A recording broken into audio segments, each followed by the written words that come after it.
G. Tonight we will go on a journey together through ancient stories. Stories of ordinary people who discovered something extraordinary, not through great effort or special abilities, but through moments of seeing clearly, through learning to let life be as it is. Before we begin, feel free to share what time it is and where you're listening from. As these tales unfold tonight, you may notice something shifting, your breath becoming slower, your body releasing tension you did not know you were holding, your mind growing quieter. This is the gift of Zen Buddhism. It does not ask you to become someone different. It simply invites you to recognize what you already are, to see through the illusions that create struggle, to rest in the peace that is always here, always available, always home. So settle now completely. Let your body grow heavy and still. There is nowhere else to be. Just this moment. Just this breath. Just these words finding their way to you. Let us begin this journey together. In a village where clay was abundant and the river ran clear, there lived a potter named June.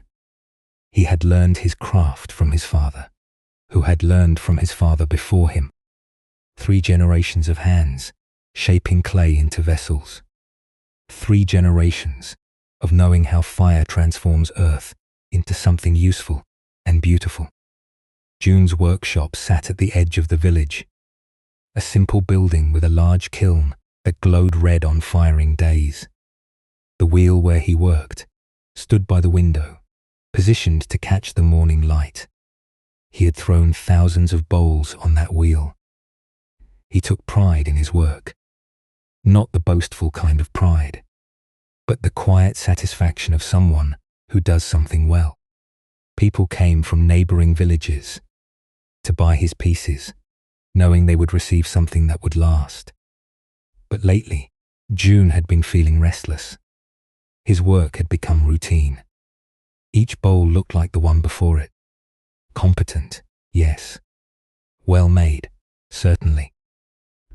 But something was missing. Some quality he could not name. Some life that had been present in his earlier work, but had faded with time. He decided to create something different, something that would challenge him. He would make a single bowl. Not for sale, not for use, just for the making itself. He would pour all his skill and attention into this one piece, make it the finest work he had ever produced, a bowl that would prove to himself that he had not lost whatever spark had once animated his hands. He chose his clay carefully, wedged it thoroughly to remove air bubbles, let it rest for days until it reached the perfect consistency. When he finally sat down at his wheel, he brought a quality of attention he rarely allowed himself anymore. He was not making just another bowl. He was making the bowl, the one that would justify all the years of practice, all the hours of repetition, all the discipline of his craft. The bowl took shape under his hands. The walls rose evenly. The curve emerged exactly as he envisioned it. His fingers moved, with confidence born from 10 similar movements. But this time, there was something else, a kind of conversation between his hands and the clay. The clay seemed to respond differently, to want to become this particular form.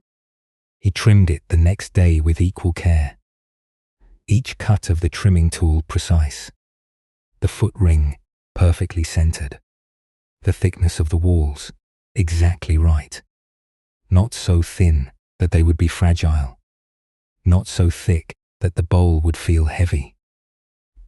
Everything balanced, everything considered. The bowl dried slowly, covered with cloth so it would not crack. June checked it several times each day. When it was leather hard, he applied the glaze. A simple ash glaze that he had mixed himself. Nothing fancy, He wanted the form itself to speak, not some elaborate decoration. The firing took 2 days. June tended the kiln personally, adjusting the temperature, watching the flame, feeling the heat. This was always the moment of vulnerability. No matter how skilled the potter, the fire had its own will. Sometimes pieces cracked. Sometimes glazes ran or bubbled. Sometimes something unpredictable happened in the heat and darkness of the kiln. When the kiln finally cooled enough to open, June waited. He made himself attend to other tasks, swept the workshop, organized his tools, prepared clay for his next project. But his attention kept returning to the kiln, to the bowl waiting inside. Finally, he could wait no longer. He opened the kiln door. The heat, still radiating from the interior, made him step back. But through the shimmering air, he could see the bowl. It sat on the middle shelf, exactly where he had placed it. The color of the glaze looked good. The form appeared intact. He waited another hour for it to cool completely. Then, with hands that trembled slightly, he reached in and lifted the bowl out. It was beautiful. More beautiful than he had imagined. The glaze had broken in all the right places, creating subtle variations in color. The form was perfect. The weight in his hands felt exactly right. He turned it slowly, examining every curve, every surface. It was flawless. The finest thing he had ever made. He set it on his work table and stepped back to look at it properly. The morning light fell across its surface. The bowl seemed to glow from within, as if it had absorbed something of the fire that had transformed it. June felt a surge of satisfaction. He had done it. After all these years, he had finally created something truly exceptional. He walked around the table, viewing the bowl from different angles. And then he saw it. A crack, thin as a hair but unmistakable. It ran from the rim down about 2 in, then disappeared into the curve of the wall. June's hands went cold. He picked up the bowl, held it close to his face. Yes, there it was. A flaw. Not in the making. Not in the glazing. Something that had happened in the firing. A stress crack. Invisible until this moment. But now that he saw it, he could see nothing else. The bowl was ruined. All that care. All that attention. All that hope of creating something perfect. Destroyed by this single thin line that split the surface. He set the bowl down, afraid his hands might betray him and drop it. Better broken completely than existing in this state. Neither perfect nor obviously flawed. Just damaged. Diminished. A failure. He sat heavily on his stool, staring at the bowl. The crack seemed to mock him. All his skill meant nothing if the fire could undo it.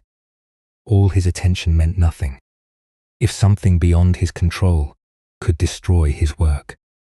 That afternoon, his old teacher came to visit. Master Hideo was nearly 80 now. His hands too bent with age to throw pots anymore, but his eyes still sharp. He visited June once each season, more out of friendship than any need to check on his former student's work. He saw the bowl immediately. Saw too the on June's face. "Show me," Hideo said simply. June brought the bowl to him, pointed out the crack, waited for the old master's judgment.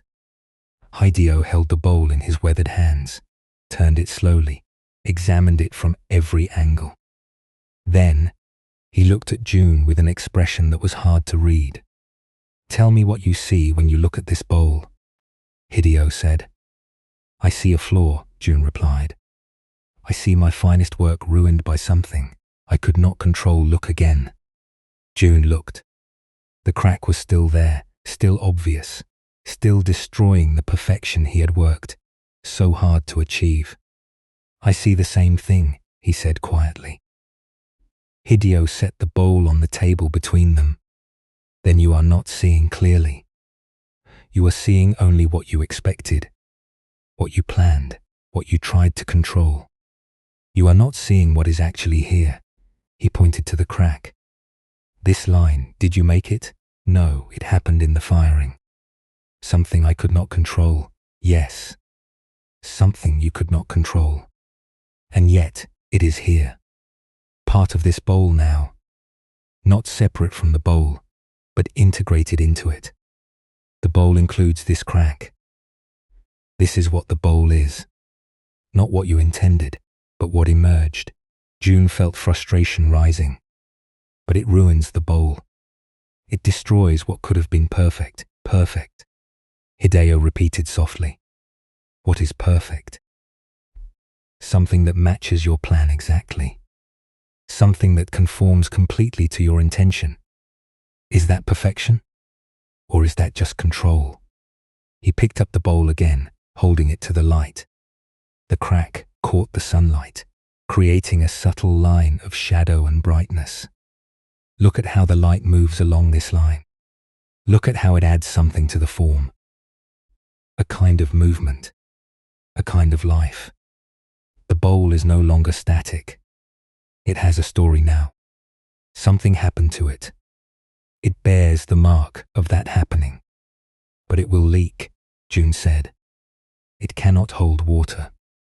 It has no function, cannot hold water," Hideo agreed. "So it will not be a water bowl. It will be something else. It will hold flowers, perhaps. Or sit empty, beautiful in its emptiness. Or it will simply exist as a reminder that nothing turns out exactly as planned. That life includes the uncontrolled. That perfection is not the same as control." He set the bowl down gently. "June, you have spent years learning to control your craft, to make what you intend. This is valuable. This is skill. But now you must learn something else. You must learn to accept what emerges that you did not intend. To see beauty in what you did not plan. To recognize that the fire has wisdom too. That the clay has its own nature. That not everything is yours to determine." June sat with these words. They did not comfort him. They challenged him. He had built his identity as a potter on his ability to control outcomes, to make what he envisioned, to have his hands create what his mind conceived. And now his teacher was suggesting that this very ability was somehow limiting him. "For years I have watched your work," Hideo continued. "It is very good, very consistent, very controlled. But it has also become predictable, safe. You know what each piece will be before you make it. There is no surprise anymore, no discovery. You have mastered control, but you have lost encounter. You no longer meet the clay. You no longer allow the fire to teach you. You only impose your will and call the results success or failure, based on how well reality matched your intention." The old master stood slowly, his joints creaking. "Keep this bowl. Live with it. Let it teach you. Every time you see that crack, remember that life includes what you cannot control. That beauty can emerge from what you did not plan. That your finest work might be the work that surprises you. That includes the unexpected. That shows you something you did not already know." After Hideo left, June sat alone with the bowl. He wanted to feel differently about it. Wanted to see what his teacher saw. But mostly, he still saw failure. Still saw the gap between his intention and the result. He placed the bowl on a shelf where he would see it every day. And every day he looked at it with the same disappointment, the same sense of something ruined. But slowly, over weeks and then months, something shifted. He began to notice other things about the bowl. The way the glaze had pooled in certain places, creating depth he had not anticipated. The way the curve of the wall caught morning light differently than his other work. The way the crack itself seemed to give the bowl a kind of character, a story, a uniqueness that his other perfect bowls lacked. He noticed, too, how his other work was changing. He found himself being less rigid with his plans, allowing small variations to emerge, accepting that a bowl might take a slightly different form than he had envisioned, not forcing every outcome to match his intention exactly. One day, a tea master from a distant city visited his workshop. She examined his pieces carefully, appreciatively. But when she saw the cracked bowl on its shelf, she stopped. She stood before it for a long time, not speaking. Then, she turned to June with eyes that were bright. "This bowl," she said. "Will you sell it?" June was surprised. "It is cracked. It cannot hold water. I do not need it to hold water. I need it to hold attention, to remind me that beauty includes the unplanned, that tea ceremony is not about perfect control, but about meeting each moment as it is. This bowl teaches what I spend my life trying to understand." She paid him 3 times what she would have paid for a perfect bowl. And as she carefully wrapped it to carry away, June realized something. The crack had not ruined the bowl. The crack had completed it, had made it what it was always meant to be. Not a demonstration of his control, but a demonstration of something larger. The meeting of intention and chance, of skill and mystery, of human effort and natural process. His finest work was indeed the cracked bowl, not because he had made it perfectly, but because the fire, the clay, the heat, the cooling, all of it together had made something he could never have planned. Something that included his skill, but transcended his control. Something more real, more alive, more true than any perfect bowl could ever be. The story of June and his cracked bowl speaks directly to something we all face.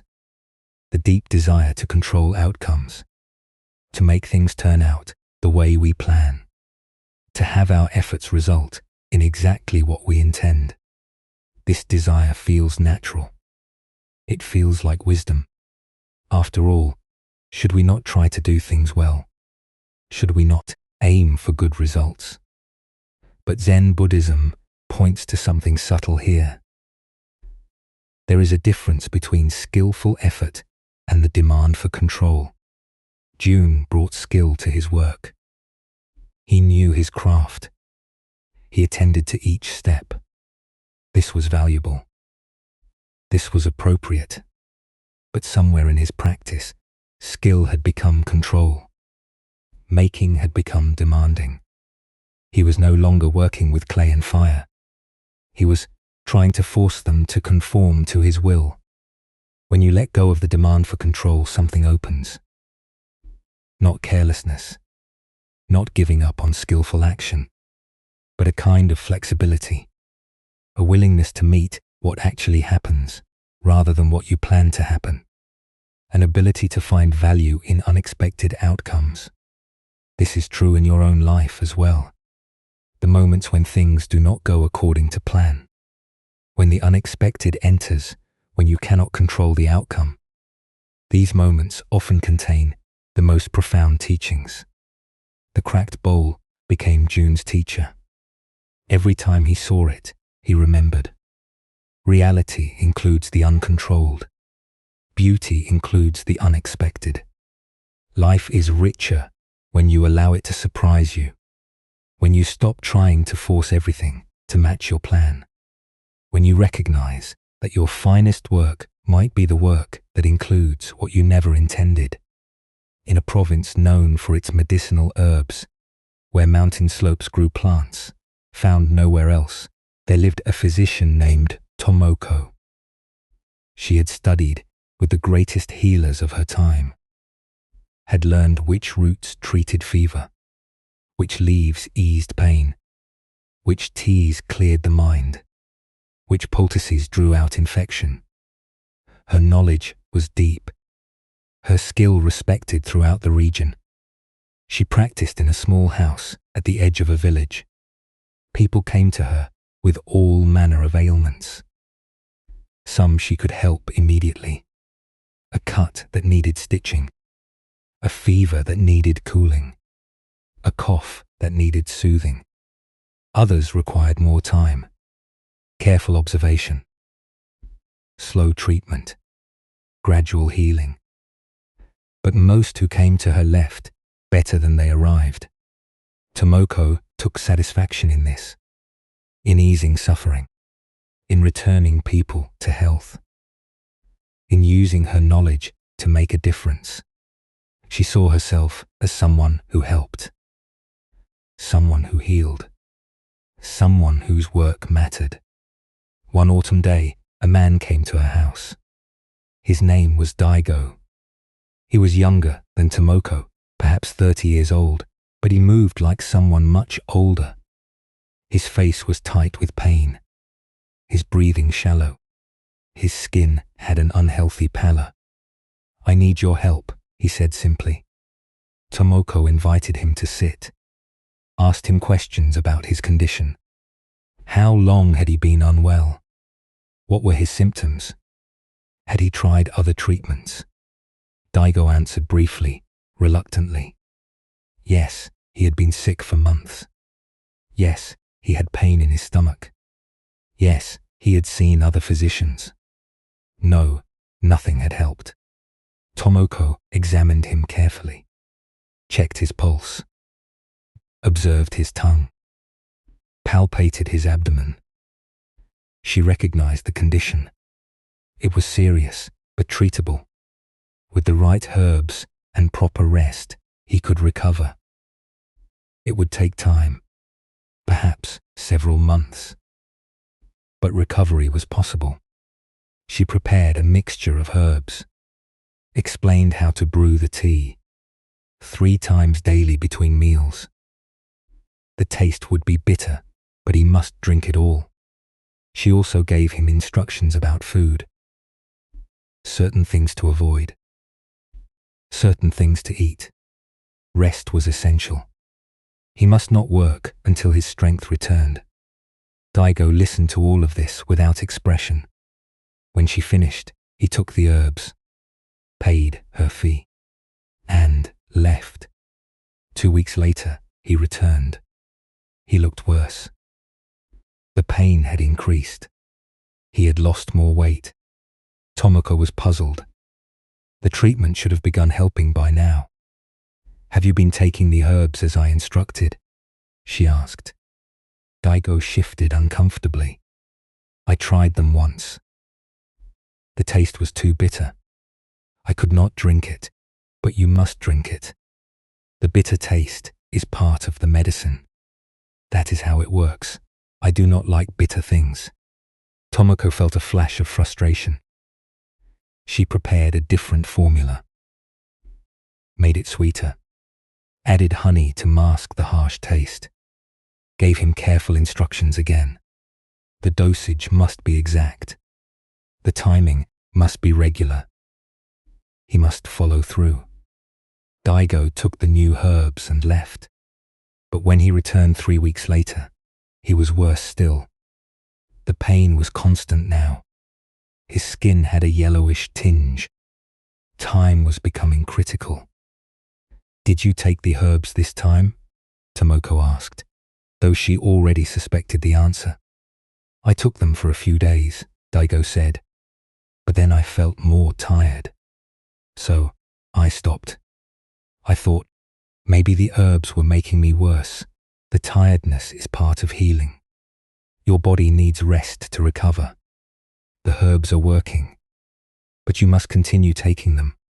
And you must rest, not keep working. I cannot rest. I have my fields to tend. My family depends on me. If you do not rest now, you will not be able to work at all. This illness will progress. it could become very serious. Daigo looked at her with something like defiance. Then give me medicine that does not require me to rest. Something that lets me keep working. There is no such medicine. Healing requires cooperation. You must do your part. Take the herbs. Follow the instructions. Rest your body. I can provide treatment, but I cannot heal you if you will not help yourself. But Daigo did not want to hear this. He wanted medicine that would fix him, without requiring him to change anything. Without the bitter taste, without the tiredness, without the rest, without any discomfort or inconvenience. He came back twice more over the following weeks. Each time worse. Each time Tomoko offered treatment. Each time Daigo found reasons not to follow through. The herbs were too expensive. The instructions too complicated. The changes too difficult. He wanted healing, but he did not want any of the things in healing required. Tomoko found herself lying awake at night, thinking about Daigo. She had the knowledge to help him. She had the skill to treat his condition, but she could not make him take the medicine, could not force him to rest, could not make him do what was necessary for his own recovery. She felt responsible, as if his worsening condition was her failure. She reviewed her diagnosis, questioned her treatments, wondered if she was missing something. Maybe there was a different approach, a different herb, some way to help him that did not require his cooperation. One evening, she visited her own teacher. Master Fumiko was elderly now, no longer practicing medicine, but her understanding was deep. Tomoko explained the situation, described her frustration, asked for advice. You are trying to heal someone who does not want to be healed, Fumiko said quietly. But he comes to me. He asks for help. He suffers. He wants relief. That is different from wanting healing. Relief requires nothing from him. Just take a medicine and feel better. But healing requires participation, requires change, requires him to do things he finds difficult or uncomfortable. He wants the result without the process. Tomoko felt the truth of this, but it did not ease her frustration. So, I should just give up on him. Let him suffer. When I know I could help, you are already helping. You are offering treatment. You are providing guidance. You are giving him what he needs. But you cannot make him receive it. You cannot force him to drink bitter tea, or rest his body, or change his habits. That part is his, not yours. Fumiko poured tea for them both. The familiar, ritual calming. You believe your job is to heal people. But that is not your job. Your job is to offer healing, to provide treatment, to share your knowledge. But healing itself requires the patient's participation. You cannot do it for them. You can only do it with them. But if he does not improve, people will say, I failed that my treatment did not work. Let them say it. Their judgment does not change what is true. You did not fail. You offered skillful treatment. Daigo failed to receive it. That is different. You are responsible for your part, for his. The next time Daigo came, Tomoko saw him differently. She still examined him carefully, still offered treatment, still explained what he needed to do. But when he found reasons not to follow through, she did not take it as her failure. She offered. He declined. That was the reality. Daigo, she said gently, I have medicine that can help you, but it will not help if you do not take it. I have instructions that can guide your recovery, but they will not work if you do not follow them. I can offer treatment, but I cannot force healing. That part is yours. You must decide if you truly want to get well, if you are willing to do what wellness requires. Daigo looked at her with something like surprise. Previous physicians had pleaded with him, had tried to convince him, had taken responsibility for his choices. Tomoko was not doing that. She was making clear that healing was a collaboration, that she had her part and he had his, that her offering did not obligate him to receive, but his not receiving did not make her offering less valuable. I will think about it, Daigo said quietly. Good. When you are ready to participate in your own healing, I am here. My door is open. My knowledge is available. But I will not chase you. I will not take responsibility for choices that are yours to make. Daigo left. Tomoko did not know if he would return, did not know if he would ever choose healing over comfort. But she felt a weight lift from her shoulders. She had done her part. She had offered what she could offer. The rest was not hers to control. 3 months later, early in winter, Daigo appeared at her door again. He looked terrible, gaunt, weak, barely able to stand. But his eyes were different, clearer somehow, more present. I am ready, he said. Ready to do what is needed. All of it. The bitter tea, the rest, the changes, whatever it takes. I am ready now. Tomoko invited him in, prepared new medicine, gave clear instructions. But this time, she did not carry the burden of whether he would follow them. She had offered. He would choose. That was how it worked. Daigo did follow through this time, drank the bitter tea without complaint, rested even though it was difficult, made changes even though they were uncomfortable. And slowly, over many months, he recovered. His color returned. His pain eased. His strength came back. When he was finally well, he thanked Tomoko with deep gratitude. I am sorry I wasted so much time. Sorry I did not listen at first. You were not ready, Tomoko said simply. Readiness cannot be forced. It emerges in its own time. But you could have given up on me, could have refused to see me. I offered what I could offer. That is my part. Whether you received it or not was your part. I cannot control your choices. I can only make my offering available. After Daigo left, Tomoko sat in her treatment room, thinking about what she had learned. She was a healer, yes. But healing was not something she did to people. It was something she participated in. She offered knowledge, skill, medicine, guidance. But the other person had to receive, to cooperate, to do their part. She could not control that. Could not force it. Could only make her offering and let it be received or not. This understanding changed her practice. She still worked with great care and skill, still offered her best knowledge, but she no longer carried the weight of outcomes she could not control. She did her part fully, then released the results, offered without attachment to whether the offering was accepted. Some patients improved, some did not. Some followed her guidance, some ignored it.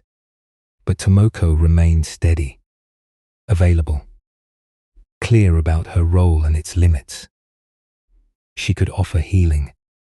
She could not force it. And in accepting this truth, she found a peace that had eluded her when she believed she should be able to heal everyone who came to her door. Tomoko's peace came not from controlling outcomes, but from clarifying her role. She could offer. That was her part. She could offer with skill and care and genuine desire to help. But the receiving was not hers to control. And in accepting this limit, she found the freedom to continue offering without the burden of trying to force acceptance. This is the wisdom Zen, Buddhism, points to again and again. Do your part. Do it fully. Do it with attention and care. But then release the results. Offer without attachment to outcome. Act without demanding specific results. Give without controlling how your gift is used. In this release, in this letting go of control, there is a profound peace. Not the peace of getting what you want, but the peace of accepting what you cannot control. The peace of understanding where your responsibility ends and another's begins. As you rest here, breathing slowly, these teachings settle into your awareness. Control is exhausting. The constant effort to make everything conform to your plan drains energy and creates struggle. But letting go of control does not mean abandoning skillful action. It means understanding the difference between doing your part and controlling outcomes, between offering fully and demanding acceptance. And in releasing the demand for control, you discover something unexpected. Life becomes more interesting, more alive, more full of possibility. Because when you stop forcing everything to match your plan, you allow reality to surprise you, to teach you, to show you what you could not have imagined. This is the gift of letting go. Not passivity, not defeat, but the recognition that your peace does not depend on controlling outcomes.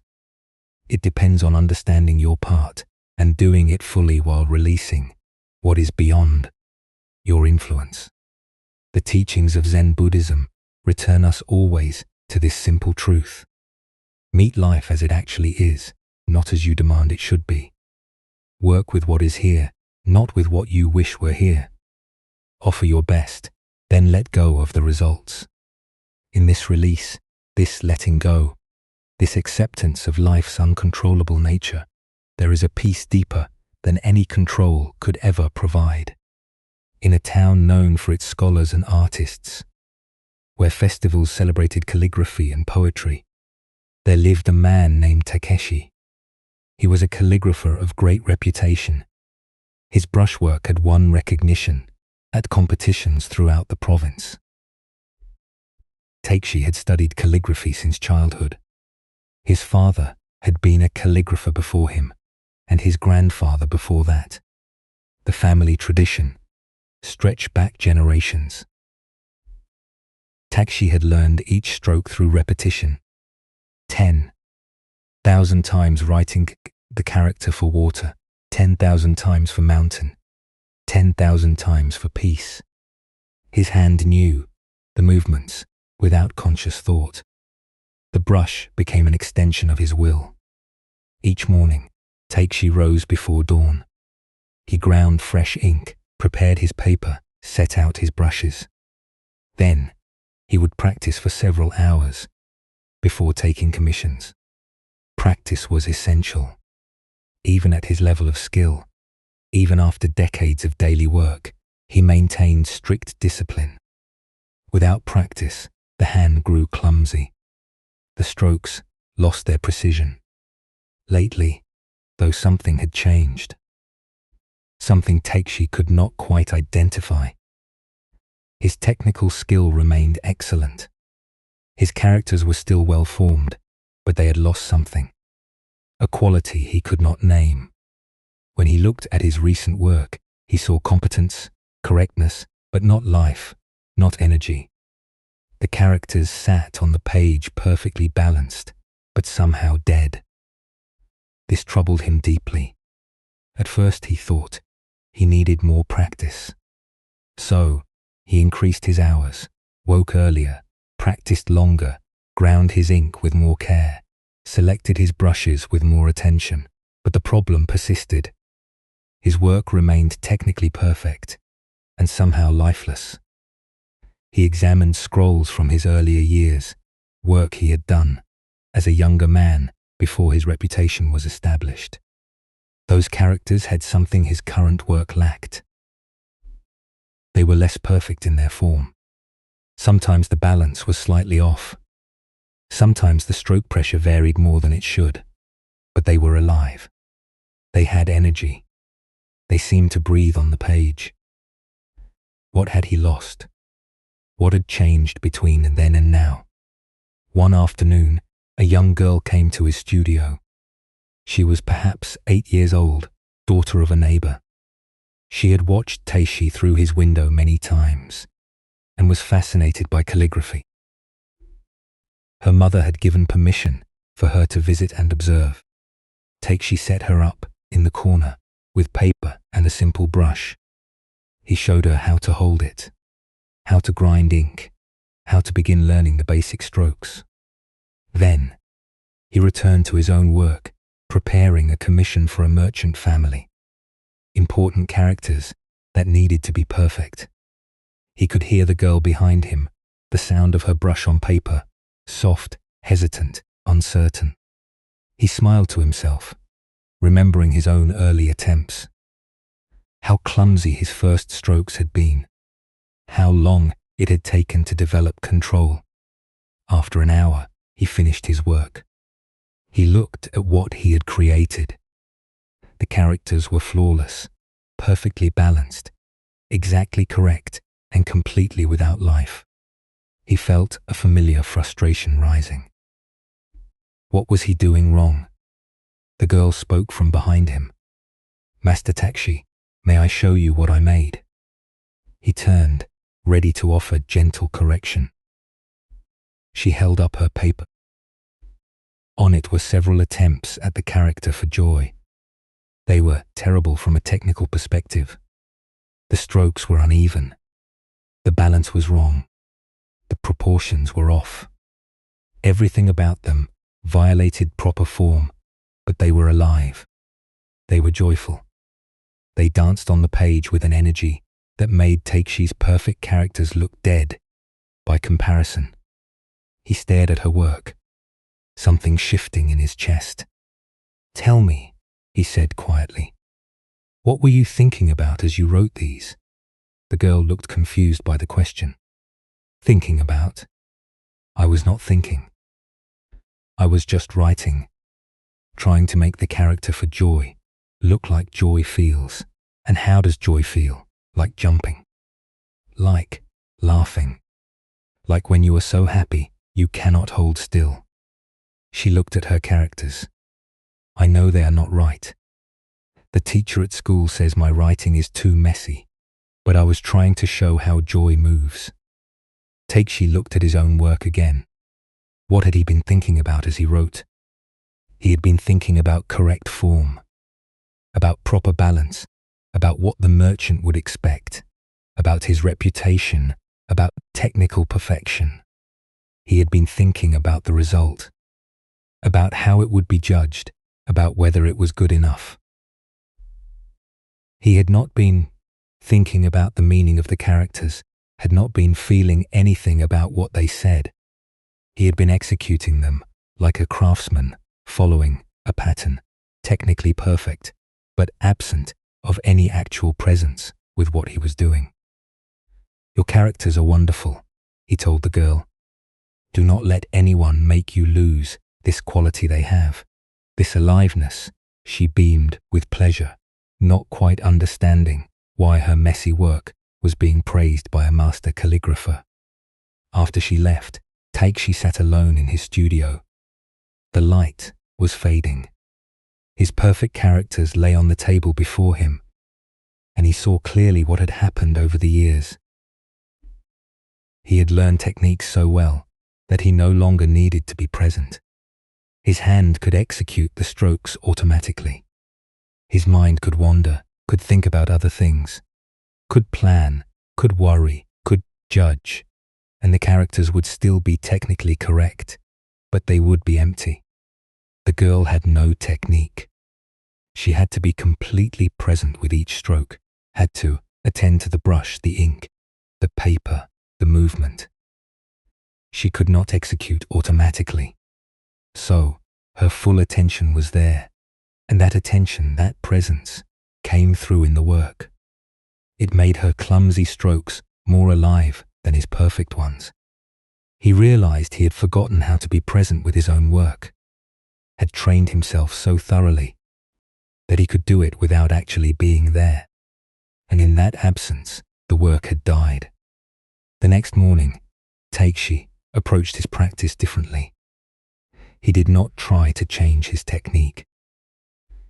He tried to change where his attention was. As he lifted his brush, he felt its weight, noticed the texture of the bamboo handle, saw how the light caught the bristles. When he dipped it in ink, he watched how the ink was absorbed, how it clung to the brush, how it would flow when pressed to paper. As he began to write, he stayed present with each stroke, not thinking about the next stroke or judging the previous one. Just here, with this stroke, this movement, this moment of brush meeting paper. He felt the texture of the paper, heard the slight whisper of bristles, saw the ink flowing, spreading, settling. The characters that emerged were different, still technically skillful. His years of practice had not disappeared, but they had something else now, something that had been missing. A quality of attention, of presence, of actual contact between the calligrapher and what he was creating. He looked at these new characters and felt something he had not felt in years. Recognition, as if he was meeting his own work again, as if he had been absent for a long time and was finally returning. Over the following weeks, Takeshi discovered something. Presence required constant practice. His habit of distraction was strong. His mind wanted to wander to other concerns, to judge what he was creating, to think about results. But each time he noticed this drift, he brought his attention back to the brush, to the ink, to this stroke, to this moment. His work began to change. Clients noticed, though they could not say exactly what was different. The characters were somehow more compelling, more alive. They had an energy that drew the eye and held it. Takeshi understood that his earlier years had been spent developing skill, learning technique, training his hand. This was necessary. This was valuable. But somewhere in that process, he had lost the very thing that makes work meaningful. He had lost presence, had lost the quality of actually being there with what he was doing. The girl had given him a teaching she did not know she was offering. That technique without presence is dead. That skill serves nothing if you are not actually there to use it. That the quality of your attention matters more than the perfection of your execution. He kept a small scroll the girl had made hanging in his studio, her messy, joyful characters reminding him daily, be here, be present, let your attention meet what you are doing. This is where life enters the work, not in perfect technique, but in the presence brought to that technique. The invitation of Zen Buddhism is simple. Come back. Be here. Not forever. You will wander again. But when you notice you have wandered, return. GT clears throat to this breath, to this step, to this taste, to this moment, to actual presence with what is actually happening. This does not require you to be perfect. The girl's calligraphy was technically terrible, but it was present. It was alive. Presence is not about doing things perfectly. It is about being there while you do them, about bringing your full attention to whatever is here, rather than dividing your awareness between what is here and what you wish were here or fear might be coming. When you live with more presence, everything becomes richer. Not because circumstances improve, but because you are actually experiencing your circumstances. rather than thinking about them. The taste of simple food becomes complex. The feeling of breath becomes interesting. The sound of rain becomes music. Not because these things change, but because you are finally there to notice them. This is what Teshi discovered, that his finest work would not come from more technique. It would come from more presence, from actually being there with his brush and ink and paper, from bringing his attention fully to what he was doing, rather than executing it mechanically while his mind was elsewhere. The girl's messy characters became his teacher, a reminder that technique serves presence, not the other way around. That skill is valuable only when animated by actual attention. That the quality of your work, the quality of your life, depends not on how perfectly you perform, but on how fully you show up. A merchant named Hiroshi made his living trading silk. He traveled between villages and towns, buying from weavers and selling to those who could afford fine cloth. Over 20 years, he had built considerable wealth. His home was comfortable, his family well provided for. He had accumulated enough that he no longer needed to work, but he continued because he enjoyed the challenge of negotiation and the satisfaction of a successful trade. Each spring, he made a journey to the mountain villages where the finest silk was produced. The trip took 2 weeks. He would fill his cart with bolts of silk, carefully wrapped and protected, then make the long journey back to sell them in the larger towns. The profit from this annual trip sustained him through the rest of the year. This particular spring, Hiroshi set out with his most valuable load yet. He had spent the winter accumulating funds, and he had purchased silk of exceptional quality. The cart was heavy with it, more wealth than he had ever carried at one time, enough to secure his family's future for many years. The journey went smoothly for the first week. Good weather, clear roads, no trouble. Hiroshi felt satisfied. Everything was proceeding as planned. On the 8th day, as he traveled through a narrow mountain pass, 3 men stepped onto the road ahead of him. They carried clubs. Their faces were covered. Bandits. Hiroshi's heart began to pound. He thought about turning the cart around, but the path was too narrow. He thought about outrunning them, but his cart was too heavy. There was nowhere to go. The bandits approached. One of them spoke. "Get down from the cart." Hiroshi climbed down slowly. His legs felt weak. "What are you carrying?" "Silk. I am a merchant." The bandits looked at each other. Silk was valuable, easy to carry, easy to sell. They moved to the cart and began pulling back the coverings. When they saw the quantity and quality of what Hiroshi carried, they smiled. "You are a wealthy man," one of them said. "That silk represents years of work," Hiroshi said. His voice was shaking. "My family depends on it. Please, take some, but leave me enough to survive." The bandits ignored him. They began transferring the bolts of silk to their own packs. Methodically, taking everything, Hiroshi watched his wealth disappearing. 20 years of careful work, gone. His family's security, gone. His future, gone. "Please," he said again. But they did not respond. When they had taken the last of the silk, they looked at him. For a moment, Hiroshi thought they might kill him. Leave no witness. But they just turned and walked away, disappearing into the forest, with everything he owned. Hiroshi stood beside his empty cart. The sun was warm on his face. Birds were singing. The mountain air smelled of pine. Everything appeared peaceful. beautiful.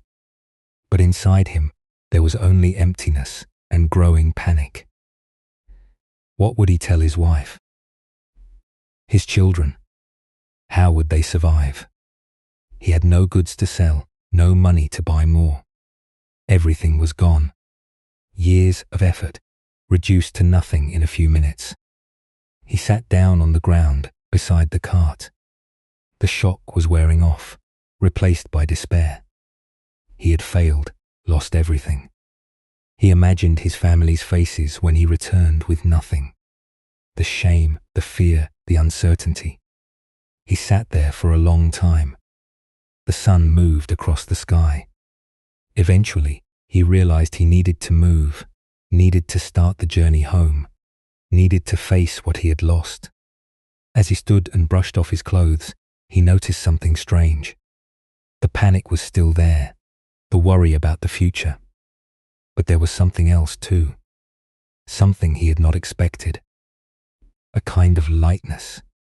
For 20 years, he had been carrying something he had not quite noticed. The weight of wealth, the constant concern about protecting it, the worry about losing it, the need to guard it, the fear of thieves or fire or poor decisions. All of that weight had been so constant he had stopped noticing it. But now it was gone. He had nothing left to lose, nothing left to protect. The worst had happened, and he was still here, still breathing, still able to walk, still alive. He started walking, leading his empty cart. The first day was difficult. His mind kept spinning stories about disaster, about poverty, about shame. But he kept walking. On the second day, something shifted. He noticed things he had missed on the journey out. The way light fell through trees, the sound of a stream, the smell of wild flowers. When he was carrying valuable cargo, he had been too tense to notice such things, too focused on protecting what he had. But now, with nothing to lose, his attention was free. He stopped at a small village. He had no money to pay for lodging, but he explained his situation to the innkeeper. The man offered him a meal and a place to sleep, in exchange for help with repairs to the building. Hiroshi worked for several hours, fixing a door and mending a section of roof. The work felt good, simple, direct. He slept better than he had in years. The next morning, he continued walking. Ji clear his throat. Ji. He found he was not rushing, not anxious to arrive, just walking, meeting each day as it came. Sometimes people offered help. Sometimes he worked for meals. Sometimes he went hungry. All of it was just what was happening. When he finally reached his home, he stood outside for a long time before entering. He did not know what he would find inside. Anger, disappointment, fear. But when he opened the door, his wife saw his face and simply came to him, held him. "What happened?" she asked. "I lost everything. Bandits took all the silk." She was quiet for a moment. Then she said, "But you are here. You are safe. That is what matters." Hiroshi felt tears come. Not tears of despair, something else. Something like relief. She was right. He was here. He was safe. Everything else was gone, but this remained. In the days that followed, they adjusted to their new situation. They had some savings, though not much. Hiroshi took work where he could find it, helping neighbors, doing repairs, teaching young men about trading. The work was different from what he had done before, more immediate, more connected to people. He noticed something surprising. The fear that had driven him for so many years, the fear of not having enough, had quieted. He had lost everything and discovered that he could survive it, that he was not destroyed by it, that something essential remained even when everything else was gone. His wife noticed the change. "You seem different," she said, one evening. "I feel lighter," he said. "I did not realize how heavy it was carrying all that wealth.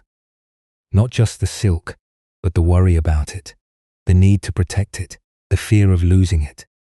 Now it is gone, and I am still here. We are still here, and that is enough." Months later, Hiroshi slowly began to rebuild. He started small, a few modest trades, but he held his new wealth differently. Not as something that defined him, not as something he needed to cling to, just as something he had for now, something that could be lost again, and he would still be all right. The bandits had taken his silk, but in taking it, they had given him something unexpected: freedom from the weight of possession, recognition that what he truly needed was much smaller than what he had been protecting. Understanding that loss, even devastating loss, could be survived, that he was larger than anything that could be taken from him. The story of Hiroshi and the bandits touches something tender in human experience: the fear of losing what we have, the weight of protecting what we own, the belief that our security depends on holding tight to what we have accumulated, and the surprising discovery that comes sometimes when loss arrives, despite our best efforts. Hiroshi had spent 20 years building wealth. This is natural. He worked hard, provided for his family, accumulated resources to protect against future hardship. Nothing wrong in any of this. But underneath the accumulation, something else was accumulating too. The weight of worry, the constant tension of protecting, the fear that lived in the background, quiet but always present. When the bandits took everything, they removed not just the silk, but the burden of carrying it. In that moment of complete loss, something unexpected became visible: that he had been weighting himself down with more than fabric and coin. He had been carrying the fear of this very moment, the imagined catastrophe of losing it all. And when it actually happened, when the feared thing became real, he discovered he could survive it. There is a quality of holding that creates suffering beyond the natural pain of loss. When we grip something so tightly that our whole sense of security depends on it, we live in constant fear of its loss. The possession becomes a burden as much as a benefit. We protect it, worry about it, organize our lives around keeping it. And in all this protecting, we lose a certain ease, a certain lightness, a certain freedom to simply be present with what is actually here. Hiroshi discovered that with nothing left to protect, his attention became available for other things: the beauty of the forest, the kindness of strangers, the simple satisfaction of work done for its own sake. These things had always been there, but he had not quite seen them. GT, clears throat, GT, his attention had been occupied elsewhere. On guarding, on accumulating, on maintaining what he had built. The lightness he felt was not joy at his loss. It was relief from the burden of protection. The discovery that even in poverty, even in failure, something essential remained. He was still here, still capable of walking and working and connecting with others, still able to experience moments of simple presence. The loss had removed layers of accumulated worry and revealed something underneath that had always been there, but obscured. Zen Buddhism points to this again and again, that we confuse what we have with what we are, that we build identity around possessions and accomplishments and circumstances. And when these things are threatened or lost, we feel our very existence is threatened. But this is confusion. What we are goes deeper than what we have, remains when what we have is removed, cannot be taken by any bandit or destroyed by any circumstance. This does not mean we should not work or build or accumulate, but it suggests a different relationship with what we accumulate. Holding things lightly, using them, enjoying them, but not building our entire sense of security or identity around them. Recognizing that they are temporary, that they can be lost, and that we will continue even if they are. The bandits appeared as destroyers.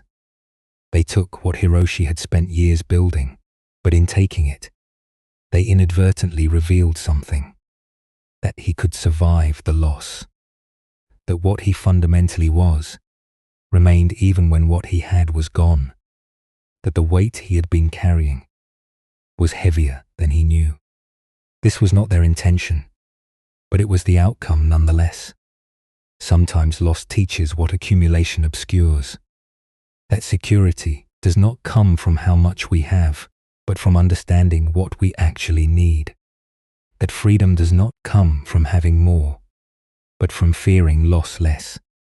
That we are more resilient than we imagine, more capable of surviving difficulty, more able to find what we need even when we think everything is gone. Hiroshi began to rebuild his life on a different foundation, not on the belief that enough wealth would finally make him secure, but on the recognition that he could work with whatever he had, that he could meet circumstances as they arose, that loss could happen again, and he would survive it again. This was not defeat. It was a kind of wisdom, a kind of freedom that comes not from having everything, but from knowing that having nothing is survivable. In the capital city, in a temple known for its library, a man named Teiko spent his days with ancient texts. He was a scholar and scribe. His work was to copy important manuscripts to preserve them for future generations. He had been doing this for 40 years, day after day, page after page, character after character. His brushwork was meticulous, his copies faithful to the originals. His life's purpose was preservation. The library where he worked held thousands of texts, Buddhist sutras, historical records, poetry, philosophy, medical knowledge. Some of the manuscripts were centuries old. Some were the only copies in existence. All of it was valuable, irreplaceable, and all of it depended on people like Teiko to keep it from being lost to time. Teiko took his work seriously. He arrived early, stayed late, never rushed, never made errors he could avoid. Each character he wrote was an act of devotion to the teachings contained in the texts, to the authors who had written them, to the future monks and scholars who would read them. He was working on a particularly important project, a complete copy of a text that existed in only one crumbling original. The pages were brittle with age, the characters fading. If it was not copied soon, it would be lost forever. Teiko had been working on it for 2 years. He was near completion. Perhaps 2 more months of work remained. One afternoon in late summer, Teiko left the library to eat his midday meal outside. The weather was hot, the air still. He sat under a tree and ate rice and vegetables. He could see the library from where he sat today. A beautiful building, elegant in its simplicity, a place that had stood for more than 100 years. As he was finishing his meal, he smelled smoke. He looked around, trying to locate the source. Then he saw it. Smoke coming from the library, from somewhere inside the building. He dropped his bowl and ran. Other monks were already running toward the building. Someone was shouting for water. Teiko reached the entrance and looked inside. The smoke was thick. He could see flames in the main hall where the manuscripts were kept. Monks were rushing in and out, carrying what they could, armfuls of scrolls and books. Teiko joined them. He ran into the smoke. His eyes burned. His lungs ached. He grabbed manuscripts from the shelves, carried them outside, ran back in for more. But the fire was spreading quickly. The wooden building, the paper manuscripts, Everything burned easily. The monks formed lines, passing water in buckets, but it was not enough. The flames grew larger, hotter, more consuming. Eventually, someone grabbed Takeo as he tried to run back inside. No more. The roof is going to collapse. Everyone out. Takeo stood, with the other monks watching the library burn. They had saved some texts, a fraction of what the library held. But most of it was gone. Centuries of preserved knowledge, irreplaceable manuscripts, all turning to ash. Takeo watched the flames consume the building. Somewhere in there was his project, the copy he had spent 2 years creating, the ancient text he had been preserving, all of it burning. Gone. He waited for the feeling to hit him, the grief, the devastation, the sense of futility. 2 years of work for nothing. But the feeling that came was not what he expected. He felt present, more present than he had felt in a long time. The heat from the fire on his face, the smell of smoke, the sound of burning wood, the sight of flames against the evening sky. All of it was vivid, immediate, real. He looked at his hands, the hands that had written thousands of characters, that had copied page after page with devoted care. They were still here, still capable. The manuscript was gone, but the hands that had written it remained. He thought about the text he had been copying.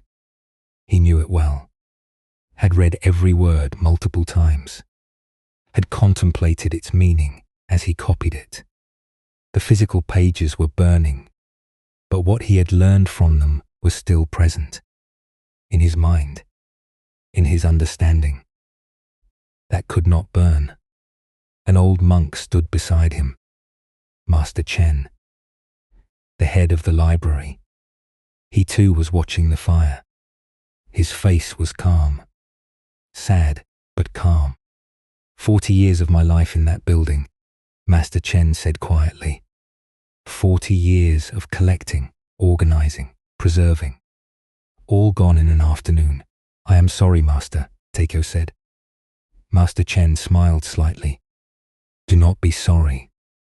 This is what happens. All created things are temporary.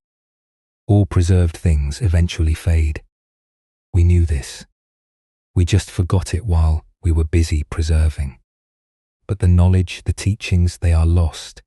Some of them, yes. But consider, those teachings were written down because someone had realized them, understood them, embodied them. The true teachings are not in the texts. They are in the understanding. And that understanding can arise again, has arisen again and again throughout history. The books are just fingers pointing at the moon. The fire has burned the fingers, but the moon remains. Takeo stood quietly, absorbing this. He had spent 40 years preserving texts. It was important work, valuable work. But Master Chen was pointing to something deeper. The texts were not the teachings themselves. They were records of understanding, maps, tools. And tools can be remade. As the fire finally died down, leaving only smoking ruins, the monks began to assess what they had saved. It was not much. A few hundred texts out of thousands. But it was something. A beginning for rebuilding. In the days that followed, Takeo felt a strange mixture of sadness and clarity. Sadness for what was lost, for the beautiful manuscripts that no longer existed, for the years of work that had burned.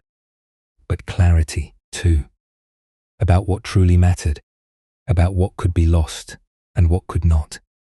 He realized he had been holding his work in a certain way, as if the preservation of the physical texts was the ultimate goal, as if keeping the paper and ink from fading was what mattered most. But now, with the texts gone, he saw differently. The physical preservation was valuable, but not ultimate. What truly mattered was keeping the understanding alive, keeping the teachings relevant, keeping the wisdom available to those who sought it. The manuscripts he had copied were gone, but he had read them, studied them, contemplated them. That engagement had changed him. Clear's throat, had deepened his understanding. And that understanding remained. The fire could not touch it. Master Chen gathered the monks who had worked in the library. "We will rebuild," he said. "We will begin again. Some texts can be copied from other libraries. Some we will have to do without. But we will continue the work of preservation. Not because we can keep things forever. We cannot. But because each generation needs access to the wisdom of previous generations. We preserve, not to defeat impermanence, but to work with it. To pass things forward while we can." He looked at Takeo. "You spent 2 years on a manuscript that is now ash. Do you regret that time?" Takeo thought about this. Did he regret it? He had learned much while copying that text, had developed his skill, had deepened his understanding of the teachings it contained. "No," he said slowly. "I do not regret it. The work had value even if the product is gone." "Yes," Master Chen said. "The value was in the doing, not just in the thing produced. You became a better scholar, a deeper practitioner. The manuscript was a vehicle for that development. Its loss is sad, but not a negation of the time spent." Takeo began working on rebuilding the library. But he worked with a different spirit. Still careful, still devoted, but not as attached to outcomes.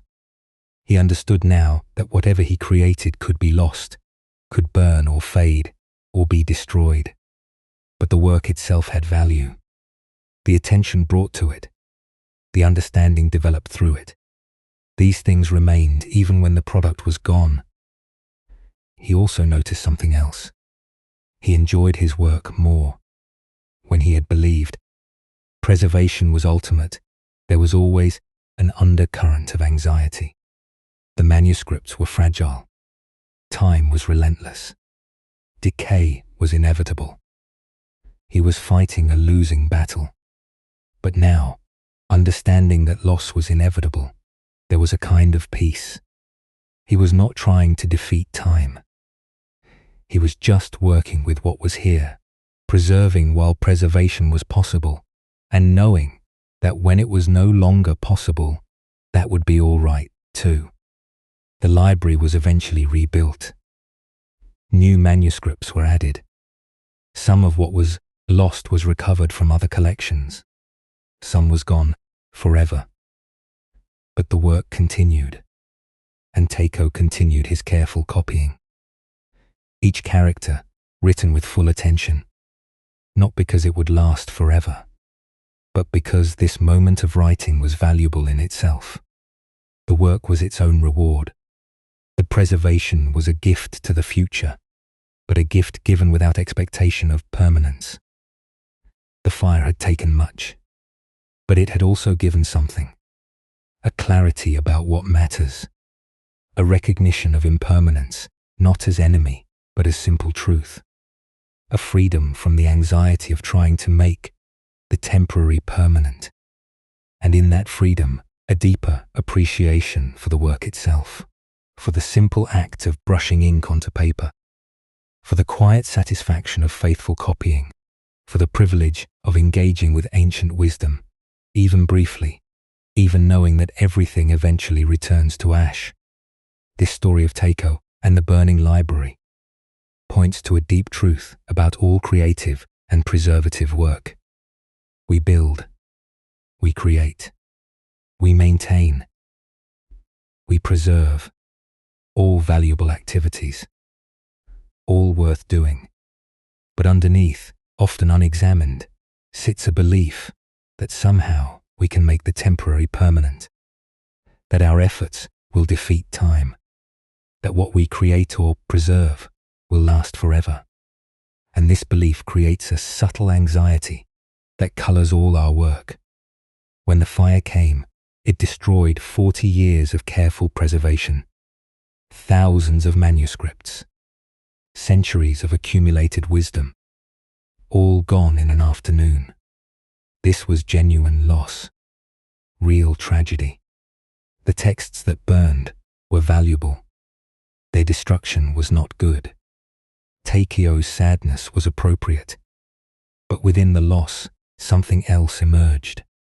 A recognition that had always been true, but obscured by the daily work of preservation. That everything created is temporary. That all efforts to preserve are ultimately futile against the vastness of time. That the manuscripts were always going to fade, eventually. The fire just made it happen sooner. This recognition could have been devastating, could have made all efforts seem pointless. If everything eventually burns or fades, why bother creating or preserving anything? But what Teiko discovered was different. The value of his work was not only in the product, it was in the doing itself. The attention he brought to copying, the understanding he developed through engaging with the texts, the skill he refined, the devotion he practiced. All of this remained even when the product was destroyed. There is something here about the relationship between process and outcome. We often think the outcome is what matters. The finished manuscript, the completed project, the preserved text. And outcomes do matter. They are why we do the work. But when we make outcomes everything, when we invest all meaning in the product, we become anxious about protecting that product. We live in fear of its loss. And when loss comes, we feel devastated. Not just sad, which is natural, but as if the work itself was meaningless because the outcome is gone. But what if the meaning is distributed differently? What if the outcome matters, but so does the process? What if the hours spent carefully copying had value in themselves, regardless of whether the manuscript survived? Then loss is still sad, still painful, but not obliterating, not a negation of everything that came before. Master Chen's words about the teachings versus the texts point to something important. The physical manuscripts were valuable as carriers of wisdom, as tools for transmission. But they were not the wisdom itself. The wisdom was in the understanding. An understanding arises in minds, not on pages.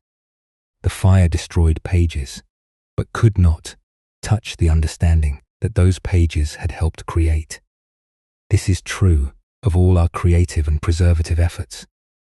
We write books that will eventually decay, build buildings that will eventually crumble, make art that will eventually fade, teach students who will eventually die. Everything we make is temporary. Everything we preserve is fighting a battle against time. That time will ultimately win. This is not pessimism. This is just reality. Impermanence is not a flaw in the design of the world.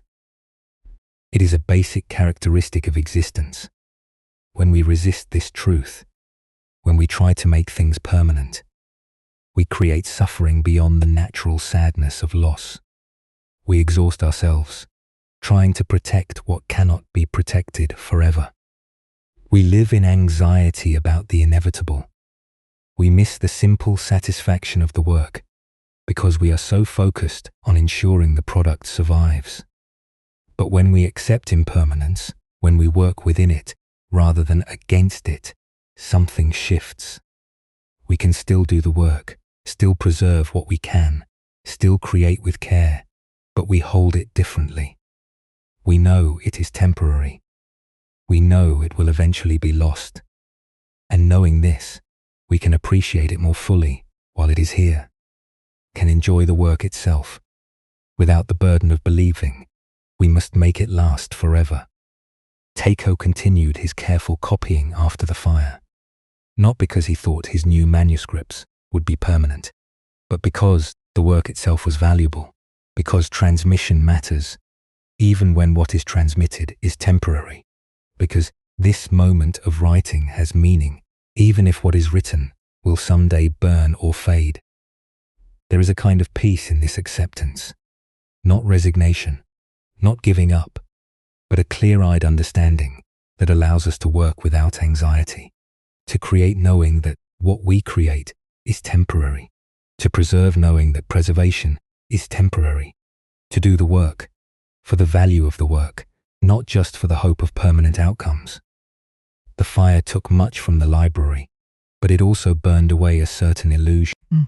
The illusion that through enough effort, enough care, enough devotion, we could make the temporary permanent. That illusion creates suffering. Its removal, painful as the process was, created a clearer relationship with the work. Takeo was free to copy manuscripts, without the weight of believing he was protecting them forever. Just protecting them, for now, just offering what he could while circumstances allowed. And that was enough. As you continue resting, breathing gently, these reflections on impermanence settle naturally. Loss is part of life. Change is constant. Everything we build and create and preserve is temporary. This is not something to fear. It is simply true. And in accepting this truth, rather than fighting against it, there can be a surprising lightness, a freedom to engage fully with what is here, knowing it will not last forever, knowing that is perfectly all right. The silk merchant discovered he could survive loss. The scholar discovered his work had value beyond its products.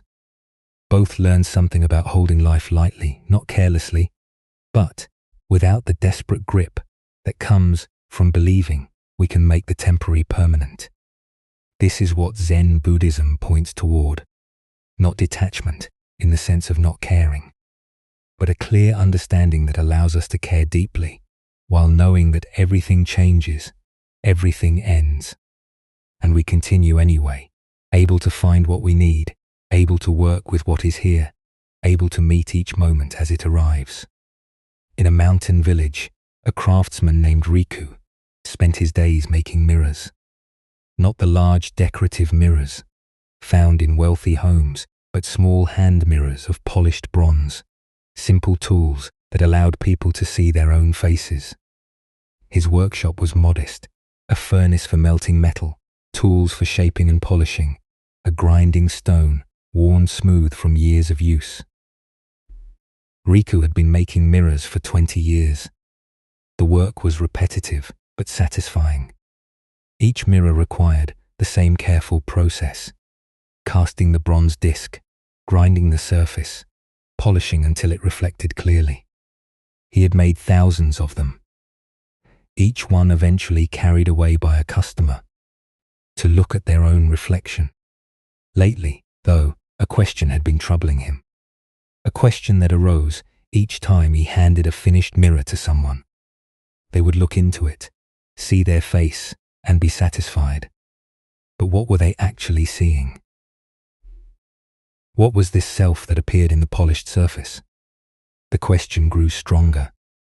He found himself staring at his own reflection between tasks, looking at the face that looked back at him. Was that who he was? That face? Those features? If he closed his eyes, he still felt like himself. So was the reflection him or just an image? He tried to push the question aside. It was interfering with his work. Mirrors were for seeing, not for philosophical confusion. But the question persisted, grew larger, until he realized he needed to find someone who might understand. There was a musician in the village, a man named Kaito, who had been blind since birth. He played the flute at festivals and gatherings. His music was beautiful, clear, and expressive. People said he saw more than most people with eyes. Riku visited him one evening, found him sitting outside his home, the flute resting across his lap. "Master Kaito," I have a question that troubles me. May I ask it? Of course. Sit. Riku settled on the ground beside him. I make mirrors. Each day people look into them and see themselves. But I have begun to wonder, what is this self they see? Is the reflection who they are? Kaito was quiet for a moment. Then he smiled slightly. You make mirrors but have never seen your own face. Is that right?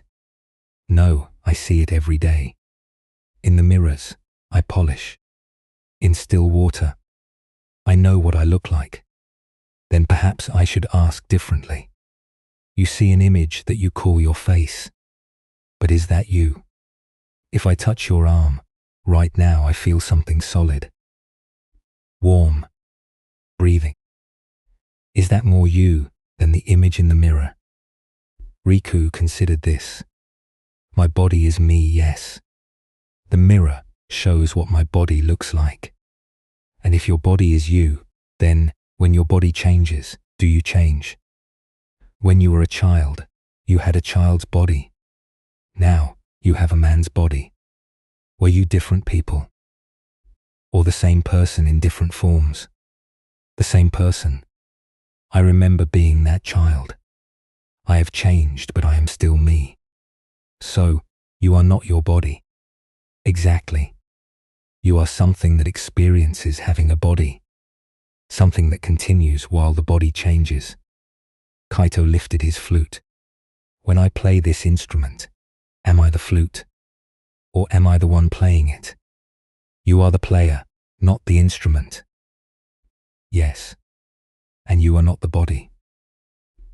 You are the awareness that experiences the body. The consciousness that looks through the eyes, hears through the ears, feels through the skin. That awareness has no face, has no form, cannot be reflected in any mirror. Riku felt something shift. But if I am not my body, not my face, then what am I? That is the question, is it not? What are you? Not what do you look like? Not what is your name or your history or your thoughts? But what are you in your most fundamental nature? Kaito turned toward him, his blind eyes somehow seeing more than most eyes did. I have never seen a face. Not yours. Not my own. Not my mother's or father's. I have never known what anyone looks like. And yet I know people. I recognize them by their voice, their presence, the quality of their being. To me, identity has nothing to do with appearance. Then, how do you know who you are? I am the awareness that hears, that feels, that experiences this moment. Not the experiences themselves, but that which knows them. Like you are the mirror maker, not the mirror. You create reflections, but you are not the reflection. Riku sat with this. So, the mirrors I make, they show something true, but not the deepest truth. They show appearance, but not essence. Yes, and this is why people look in mirrors with such concern. They see an image and think, that is who they are. They worry about how they look, because they believe appearance defines them. They fear aging, because they think they are their body. They compare their reflection to others, and feel inferior or superior based on images. All because they mistake the reflection for the self. But we do have bodies. We do have faces. Are you saying these do not matter? They matter. Your body matters. But it is not you. It is something you experience. Something you move through the world in. Like clothing. Your robes matter. They keep you warm. They cover you. But you are not your robes. You can change them and still be yourself. Kaito played a few notes on his flute. The sound clear in the evening air. When I play, where is the music? In the flute. In the air. in your ears, or in the awareness that hears. In all of those places, and in none of them. Exactly. Yes, the music arises from all those conditions meeting. The flute, the breath, the air, the hearing. But the music itself is not located in any one place. It is an experience that happens when conditions align. Your sense of self is similar. It arises from many conditions. Body, memory, thoughts, sensations. But the self is not located in any one of these things. It is more like music than like an object, more like a process than a thing. Riku felt his understanding shifting. For 20 years, he had been making objects that claimed to show people who they were, but they showed only surfaces, only appearances. The deeper truth, the awareness looking through the eyes, could never be reflected. So, what should I tell people who buy my mirrors? That they are looking at an illusion? Kaito laughed gently. No need to disturb their purchase. Let them see what they see. But you can know differently. You can know that what you are creating shows one level of truth, the surface, and that beneath the surface is something the mirror cannot capture. The awareness itself, the consciousness that looks but cannot be looked at, the seer that has no face. After that conversation, Riku continued making mirrors, but his relationship with the work changed. He no longer saw the mirrors as showing who people were. He saw them as showing what people looked like. A subtle but important difference. The reflection was information, not identity. He also noticed something about himself. When he stopped identifying so completely with his appearance, with his body, with his thoughts, there was a quality of freedom. He was still Riku the mirror maker, still had his face and form and history, but he did not feel confined by these things. They were part of his experience, not the totality of what he was. Sometimes customers would come in and talk about their appearance, about wanting to look different, about aging or imperfection, and Riku would feel compassion for how seriously they took the reflection, how much suffering came from believing. The image was the self. He kept a mirror in his workshop, not polished perfectly, slightly clouded. When he looked into it, he could barely see his features. Just a general shape, a suggestion of a face.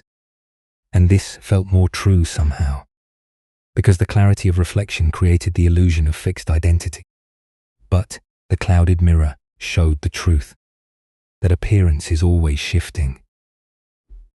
Approximate. Never quite capturing what you actually are. Kaito had given him a teaching that went deeper than any instruction about metal work ever could. That you are not what you see in the mirror. You are the awareness that sees. And that awareness has no form, no face, no reflection. It simply is. Always present. Always aware. Always here. The constant witness to all changing appearances. This story of Riku and the blind musician points to one of the most profound insights in Zen Buddhism. That what you call yourself, this sense of being someone, is not located where you think it is. You are accustomed to identifying with your body, your appearance, your thoughts. You look in a mirror and think that is you.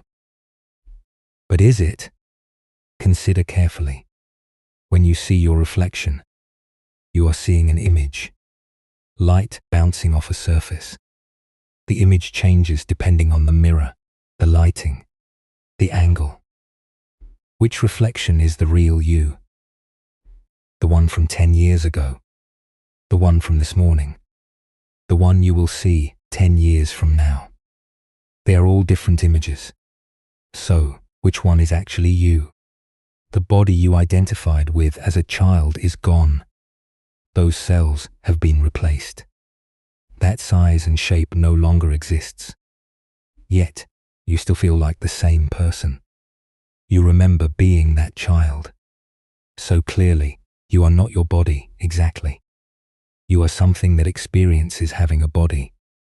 Something that continues while the body constantly changes. The same is true of your thoughts. They come and go. Right now, you are thinking one thought. A moment ago, it was a different thought. Are you your thoughts? If so, which thought? The ones from yesterday? The ones happening now? The ones that will come tomorrow? And if you can observe your thoughts, notice them arising and passing, then who is doing the observing? The thought, or something aware of the thought? This is what Kaito helped Riku understand. That awareness itself has no form, cannot be seen in any mirror, cannot be captured in any reflection. It is what looks, not what is looked at. What experiences, not what is experienced. And this awareness is what you most fundamentally are. Not your body, though you experience having a body.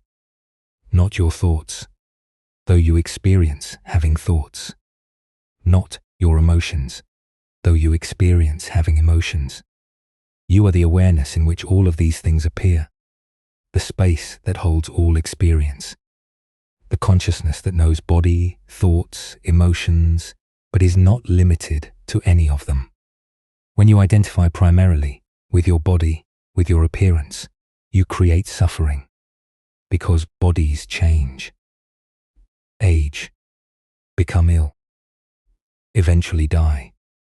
If you believe you are your body, then these changes feel like threats to your existence, like you are diminishing or disappearing. And this creates fear. When you identify with your thoughts and emotions, you create suffering, because thoughts and emotions are constantly changing, unstable, unreliable. If you believe you are your thoughts, then when difficult thoughts arise, you feel defined by them. When emotions surge, you feel overwhelmed by them. You have no stable ground. But when you recognize yourself as awareness, as consciousness itself, something shifts. Bodies still change. Thoughts still arise. Emotions still move through. But you are not threatened by these changes, because you recognize that you are not the changing content. You are the unchanging awareness that witnesses all content. This does not mean you stop caring for your body or ignore your thoughts and feelings. Your body is the vehicle through which you move in the world. Your thoughts and emotions are part of your experience, but you hold them differently, not as your identity, but as part of what you experience. Like the musician is not the flute, but plays the flute.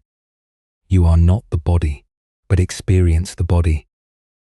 This understanding brings a quality of freedom. When you stop believing you are the reflection in the mirror, you stop suffering over the reflection. Your face ages. So what? The awareness looking through the eyes does not age. Your body changes. So what? The consciousness experiencing the body does not change. Your thoughts are sometimes disturbed. So what? The awareness that knows thoughts is never disturbed. Riku's clouded mirror showed something important. That clear reflection creates the illusion of fixed identity. You look at a sharp image and think that is solid reality. But actually, you are always changing, always in flux. The sharp mirror lies by suggesting stability. The clouded mirror tells truth by showing approximation. In Zen Buddhism, this insight about the nature of self is foundational. You are not a fixed thing, not a solid entity. You are more like a process, like music arising from many conditions, or like a river that appears continuous, but is actually always new water flowing. The form continues, but the content is always changing. And beneath both, form and content, is the awareness that knows them. That awareness is what you most truly are. This is not a belief to adopt. It is something to investigate directly. Look for the self you think you are. Where is it located? In your body. Which part? In your brain? But you can observe your thoughts, so you must be something other than thoughts. In your feelings? But you can notice feelings arising, so you must be something other than feelings. Keep looking. Keep inquiring. What are you actually? You will not find a solid self. You will find processes, experiences, sensations, thoughts, feelings, all arising and passing. And you will find the awareness that knows all of this, witnesses it, that is present with it. And that awareness has no form, no face, no solid boundaries. It is more like open space than like an object, more like the sky than like a cloud. When this understanding deepens, when it becomes lived rather than just intellectual, many things change.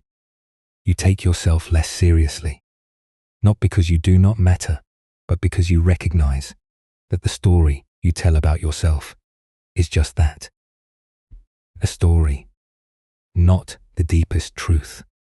Beneath the story is simply awareness, simple, clear, unlimited by any particular identity. The mirror shows a face, but you are not the face. You are what looks through the eyes, what hears through the ears, what experiences this moment. And that awareness was never born and will never die. It simply is, always here, always now, always aware. This is what Riku discovered by making mirrors for 20 years, and finally asking what they actually showed. In a town split by a wide river, a ferryman named Masaru had spent 30 years rowing people across the water. His boat was sturdy, his arms strong from decades of pulling oars.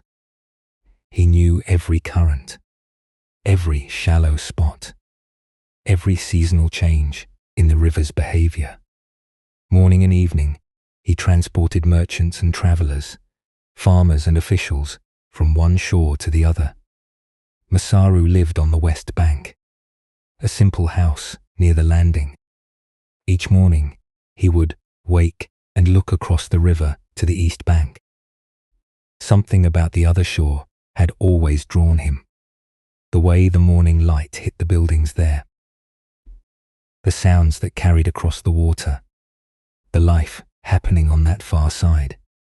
He had this thought, persistent and strange, that somehow the east bank held something he was missing, that over there, across the water, he crossed 100 times a day, was where he was supposed to be, where his real life waited, where he would finally feel complete.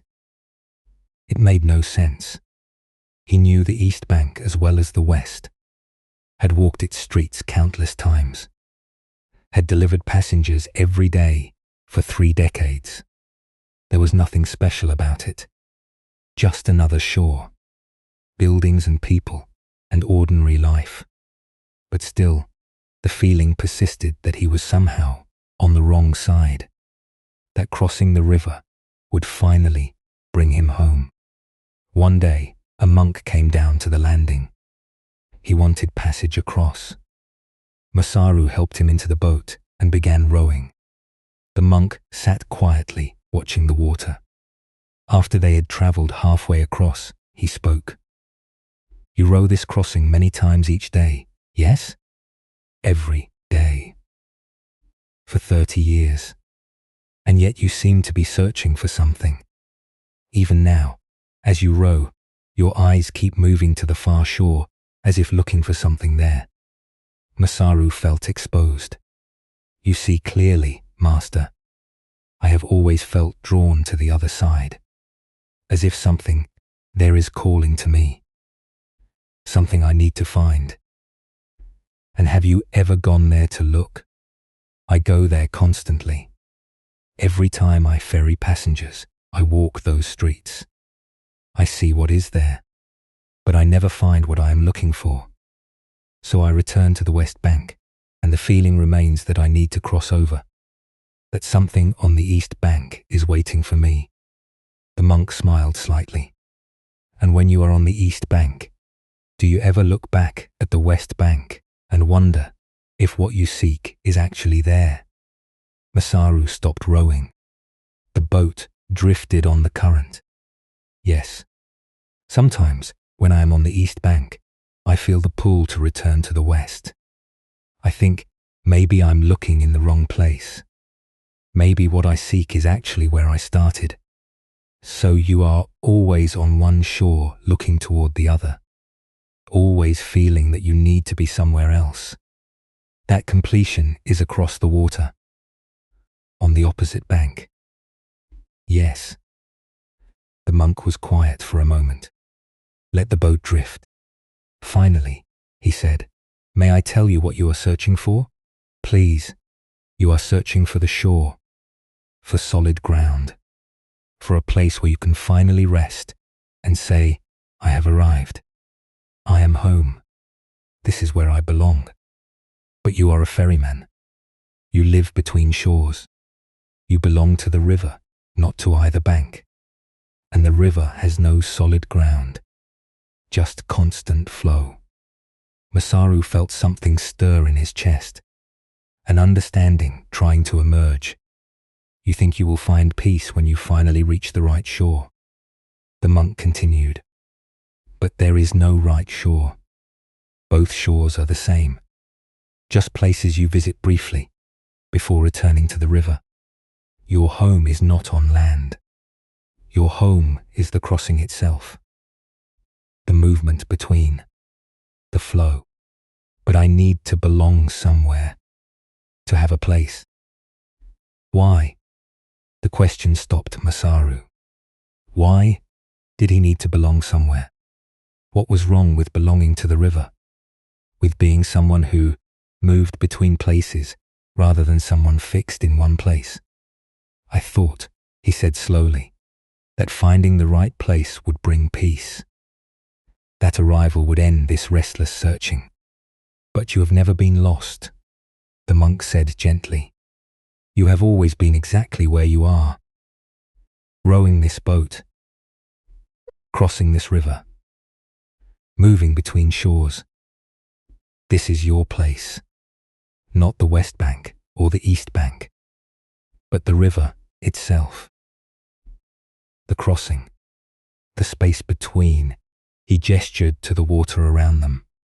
Right now, you are neither on the West Bank nor the East. You are in between, and this troubles you. You think being in between is temporary, that it is a transition to the real destination. But what if this is the destination? What if the crossing is not the path to home, but is home itself? Masaru looked around. They were suspended over deep water, the West Bank behind them, the East Bank ahead.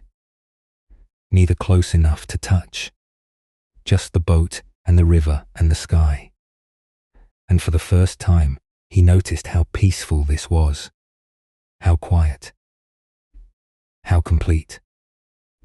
Not going anywhere, not coming from anywhere, just here in the middle of the river, in the middle of the crossing. You have been looking for something, the monk said, that you already have. You think peace is somewhere else, on a different shore, in a different life. But peace is here, in this boat, on this river, in this moment of crossing. You do not need to arrive anywhere. You are already here. But I keep feeling drawn to the other side. Keep thinking something is waiting there. That feeling is not about the shore. It is about the belief that now is not enough, that here is not right, that you need to be somewhere else, someone else, something else. But you are already complete. This moment is already whole. The crossing contains everything you need, not because it is special, but because there is nothing missing from this moment, except what you imagine should be here, but is not.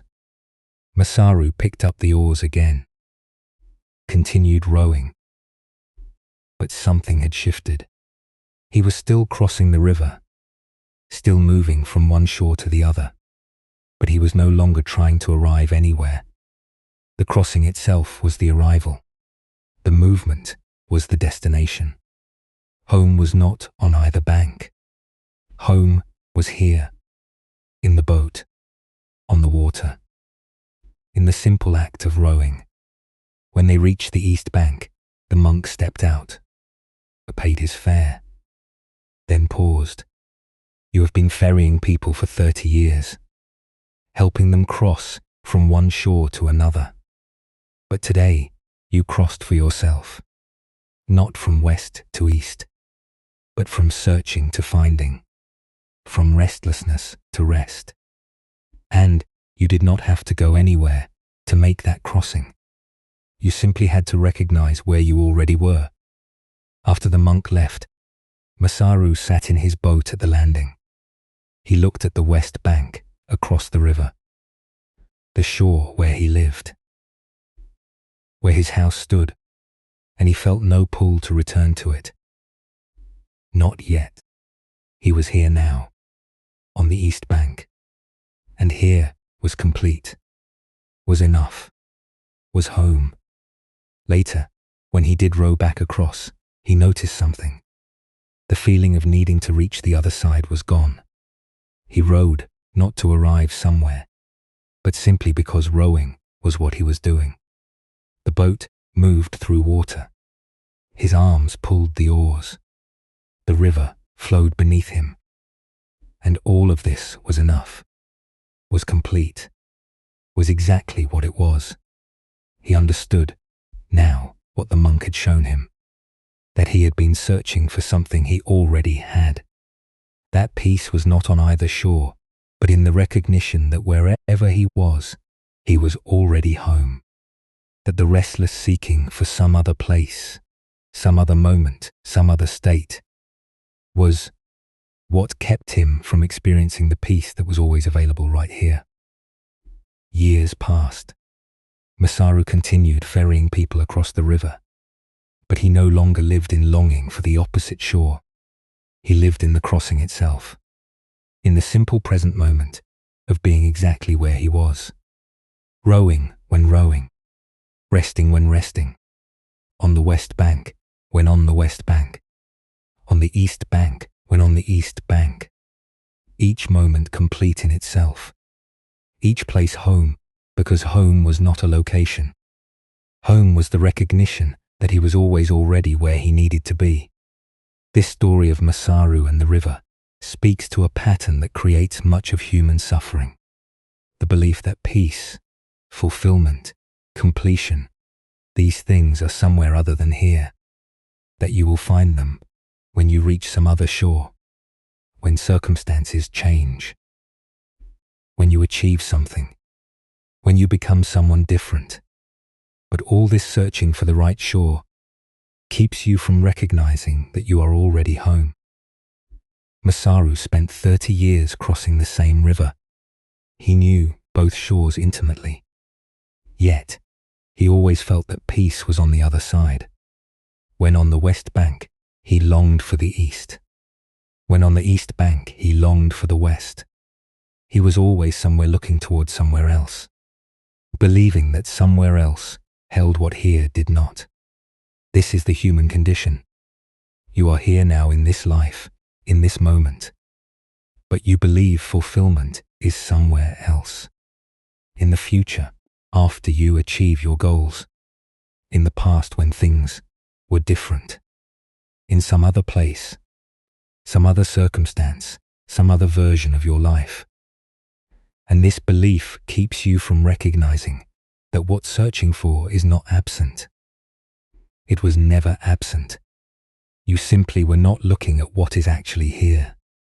Zen Buddhism teaches that this searching is based on a fundamental misunderstanding, the belief that now is not enough, that here is incomplete, that you need to get somewhere else, be someone else, have something else before you can finally rest.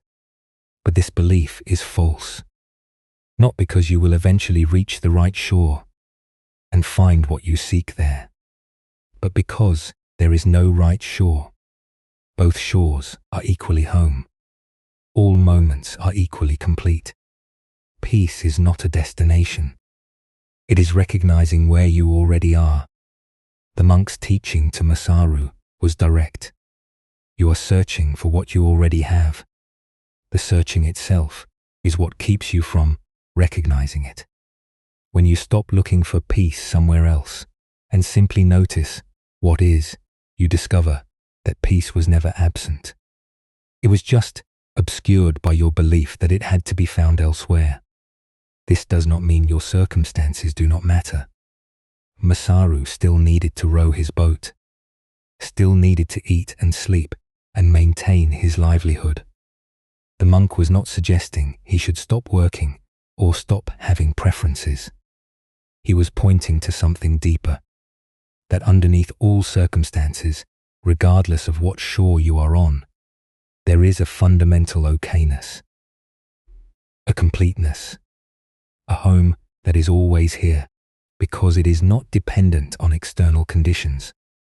When you believe peace depends on circumstances, you become a slave to circumstances. You are always trying to arrange life so that it matches your picture of how it should be. And when life does not match that picture, you suffer. You feel something is wrong. You feel you are in the wrong place. You feel you need to get somewhere else. But when you recognize that peace is not dependent on circumstances, something profound shifts. Circumstances still change, some pleasant, some unpleasant. But your fundamental sense of okayness is not disturbed by these changes, because it is not based on anything external. It is based on the simple recognition that wherever you are here. And here is always enough, because there is nowhere else to be. Masaru's realization happened in the middle of the river, not on either shore, not at some destination, but in the crossing itself, in the space between. And this is significant, because much of your life is spent in between where you were and where you are going, between what just happened and what will happen next, between who you used to be and who you are becoming. And if you treat all of this in-between time as just transition, as just something to get through before arriving somewhere real, you miss most of your life. The crossing is not less real than the shores. The movement is not less important than the destination. This moment right now, wherever you are in your journey, is not practice for real life. It is real life. It is the only life there is. And when you can recognize this, when you can meet this moment as complete rather than as insufficient, everything changes. You stop waiting for some future moment to start really living. You stop believing that happiness is somewhere ahead, something you will reach after you accomplish certain things. You recognize that happiness, peace, fulfillment, these are available right now. Not because circumstances are perfect, but because you are here, aware, alive. And that is enough. That has always been enough. This teaching from Zen Buddhism is both simple and profound. Stop searching, not because you have found what you were looking for, but because what you were looking for was never lost. Peace is not absent. It is just obscured by your belief that it should be found somewhere else. When you stop looking away from here, when you stop believing elsewhere is better, when you simply rest in where you actually are, you discover what Masaru discovered, that you have always been home, that the crossing is not leading home. The crossing is home. This moment is not lacking anything except what you imagine it should contain, but does not. Your breath right now, your body in this moment, the simple fact of being aware. This is not preparation for peace. This is peace, available always, here always, never absent. Just waiting for you to stop searching long enough to recognize it. As you rest now, breathing naturally, these teachings about the nature of self settle into your awareness. You are not what you see in mirrors, not the changing body or the passing thoughts. You are the awareness that witnesses all changing things. And that awareness is not somewhere else, not on some other shore, not in some future moment. It is here, now, always present, always home. This simple recognition is what Zen Buddhism points to again and again. Jeet clears throat. Jeet, stop searching. Stop becoming. Stop trying to arrive. You are already here. You have always been here. And here is complete. A farmer named Daichi worked land that his family had farmed for generations. The fields were modest but fertile. Each year he planted rice in the spring, tended it through summer, harvested in autumn. The work was hard but predictable. The land provided enough to feed his family and sell a small surplus at market. The village where Daichi lived depended on the seasonal rains. Spring rains filled the paddies. Summer rains sustained the growing rice. Without adequate rain, the harvest failed. Everyone knew this. Rain was life. This particular spring, the rains did not come. Week after week, the sky remained clear. Daichi planted his rice seedlings as usual, hoping the rain would arrive soon. But the paddies began to dry. The seedlings wilted. Still no rain came. Daichi tried everything he could think of. He carried water from the river, bucket by bucket, trying to keep his fields wet. But it was not enough. The work was exhausting. His back ached. His hands blistered. And still the plants suffered. Other farmers in the village were doing the same. Everyone carrying water. Everyone watching the sky. Everyone hoping for clouds that did not come. The worry was constant. Conversations at the well centered on the drought. When would it end? What would they do if the harvest failed? How would they survive? Daichi found himself consumed by the problem. He woke each morning and immediately looked at the sky, clear again. He worked all day, carrying water, trying to save his crop. He lay awake at night, worrying about the future. The worry was wearing him down, more than the physical labor. One afternoon, exhausted from carrying water, Daichi sat down at the edge of his field. He was too tired to continue, too discouraged to keep fighting. He looked at his withering rice plants and felt defeated. An old woman was walking along the path beside his field. Her name was She lived alone, at the edge of the village. She had farmed once, but was now too old for such work. She saw Daichi sitting there and approached. "The drought is hard," she said, settling herself on the ground beside him. "I do not know what to do," Daichi said. "I work all day and it is not enough. The plants are dying. My family depends on this harvest, but I cannot make it rain." Yoon was quiet for a moment. Then she asked, "Are you trying to make it rain?" No, of course not. But I am trying to save my crop, trying to keep the plants alive until the rain comes. And is it working? Daichi looked at his struggling fields. No, not really. Some plants are surviving, but barely. Most are too far gone. So, you are exhausting yourself for something that may not be possible. What else can I do? Should I just give up? Let everything die? I am not saying that. But I notice you are carrying two burdens. The burden of the actual work, carrying water, and the burden of believing you can prevent this drought from affecting you. The work is unavoidable. But the second burden, that one you are adding yourself. Daichi felt frustration rising. So, I should just accept that my family will go hungry, that all my work this year is wasted. The drought is here whether you accept it or not. Your acceptance does not make it worse, but your resistance makes you suffer more. You are fighting against something you cannot change. The sky will rain when it rains. Until then, it will not. And your worry does not bring the rain any sooner. But I feel like I should be doing something. You are doing something. You are carrying water. You are doing what is actually possible. But alongside that, you are also fighting reality. Arguing with the sky. Demanding that things be different than they are. That arguing is what exhausts you. Not just the work, but the refusal to accept what is actually happening.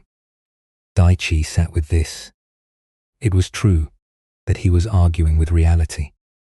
Every morning he woke, hoping the drought would be over. Every evening he felt frustrated that it continued. He was living in constant resistance to what was actually happening. So, what should I do differently? Yume smiled slightly. What is the sky doing right now? Daichi looked up. It is clear. No rain, yes. That is what is true right now.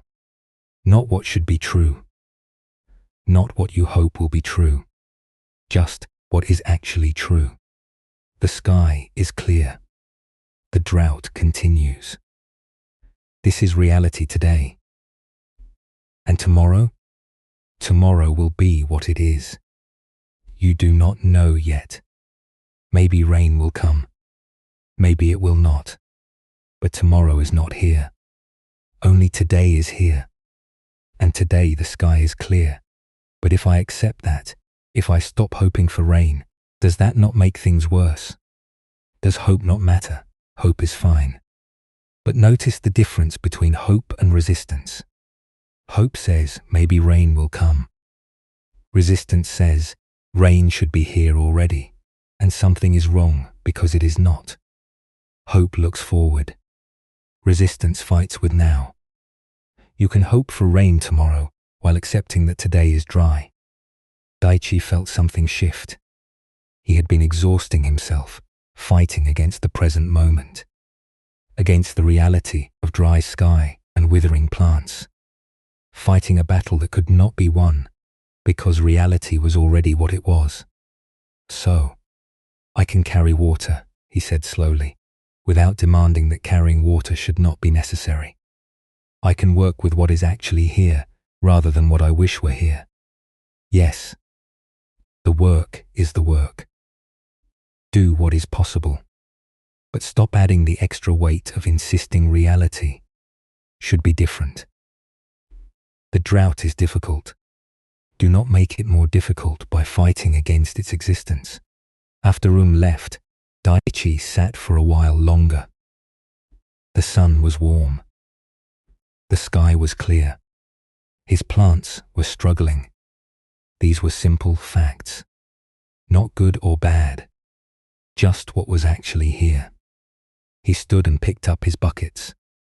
He would continue carrying water.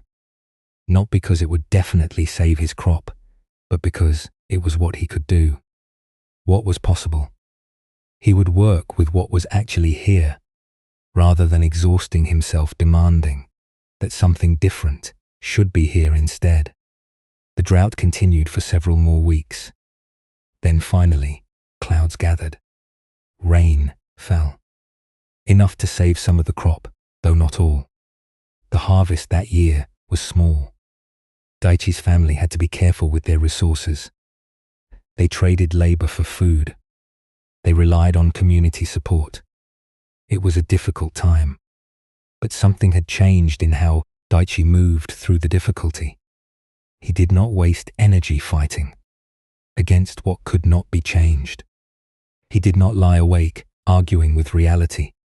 He met each day as it was, worked with what was possible, accepted what was not, and in that acceptance, he found he had more energy for the actual work, for the real challenges, for doing what could be done rather than exhausting himself, wishing circumstances were different.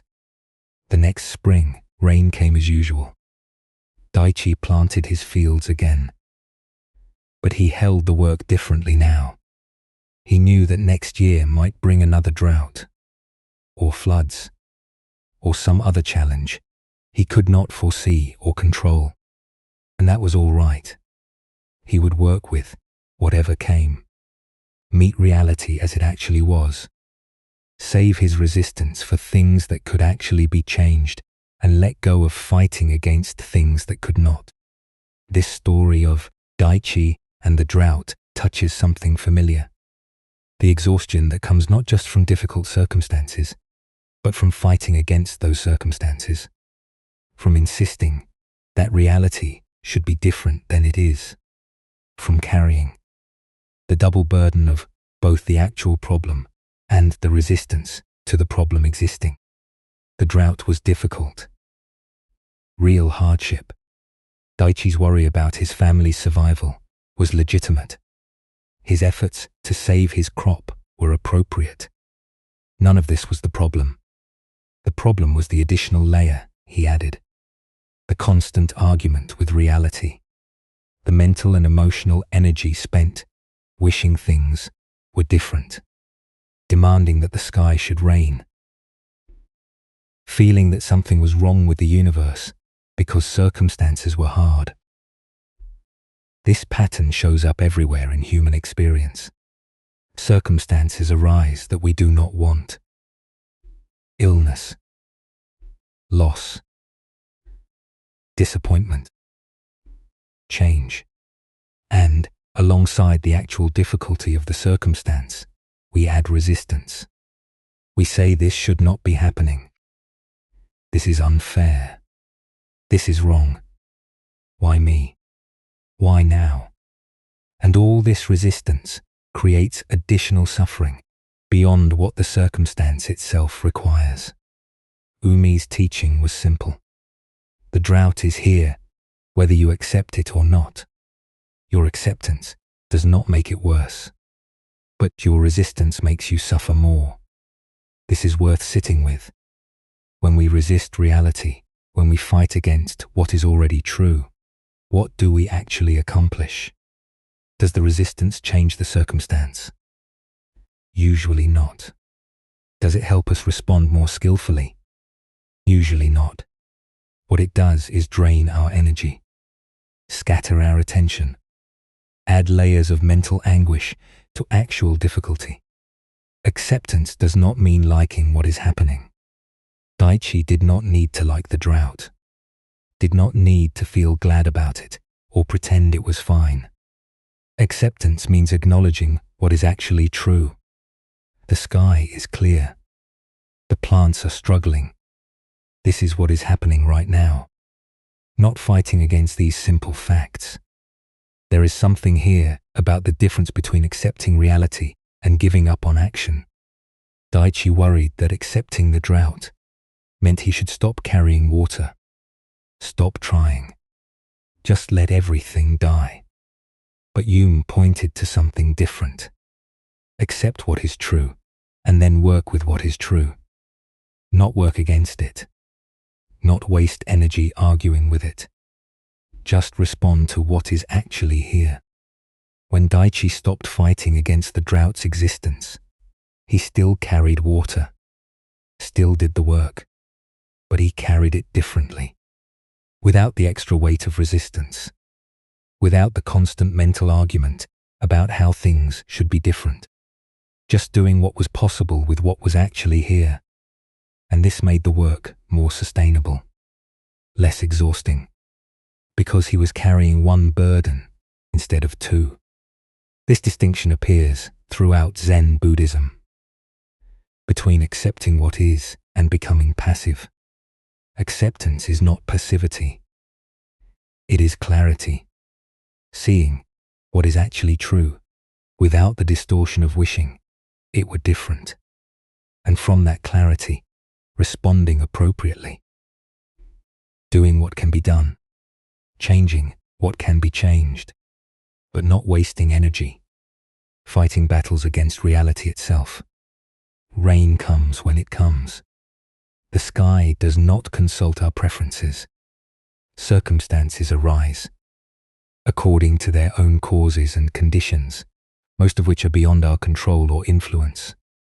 We can work with circumstances. We can respond to them. We can do what is possible within them, but we cannot make reality different through sheer force of resistance or wishful thinking. Daichi discovered that acceptance actually gave him more energy for useful action. When he stopped spending energy on resistance, that energy became available for the actual work, for carrying water, for caring for his family, for finding creative solutions. The resistance had been draining him more than the physical labor. There is a kind of peace that emerges from this way of meeting life.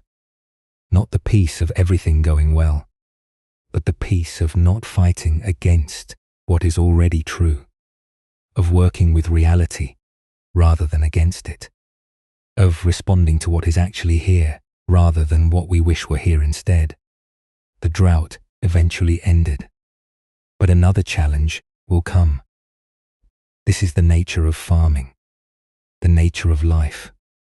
Conditions change, sometimes favorably, sometimes not. And each time there is a choice.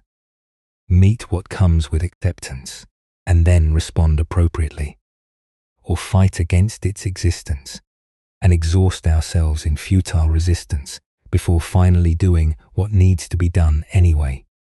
In a small town known for its tea ceremony tradition, a man named Ryota had practiced the art for 50 years. He had studied since childhood, learned the precise movements, the exact sequence, the careful attention required for every gesture. By the time he reached old age, he was recognized as a master. Students came to learn from him. Families requested him to perform ceremonies at important occasions. The tea ceremony required steady hands. Each movement was precise. Pouring water at the right temperature, whisking tea to the perfect consistency, handling delicate bowls with care. For 50 years, Ryota's hands had been reliable, steady, skilled. Then one morning, as he was preparing tea for his morning practice, his hands began to tremble. Just slightly at first, barely noticeable, but enough that a few drops of water splashed outside the bowl, enough that the whisk moved less smoothly than usual. Ryota paused, looked at his hands. The trembling continued. He tried to steady them through force of will, but that made it worse. He set down the utensils and waited. After a few moments, the trembling subsided.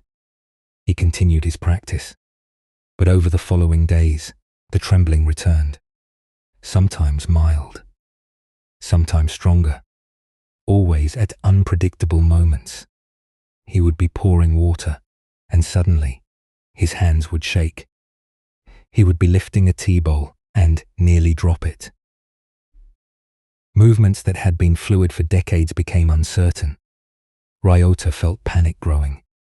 His hands were his livelihood, his identity. He was the tea master with the graceful movements, the perfect precision. What would he be if his hands could no longer perform the ceremony properly?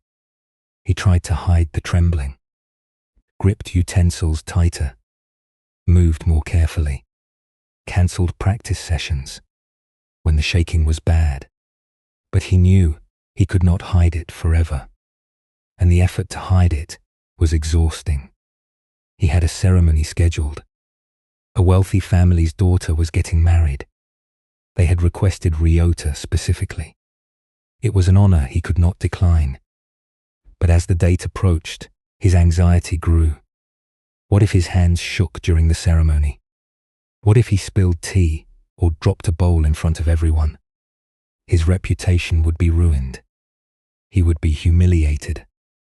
The morning of the ceremony, Ryota's hands were shaking more than usual.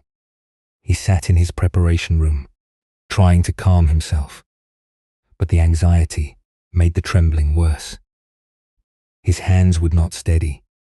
He almost cancelled, almost sent word that he was ill.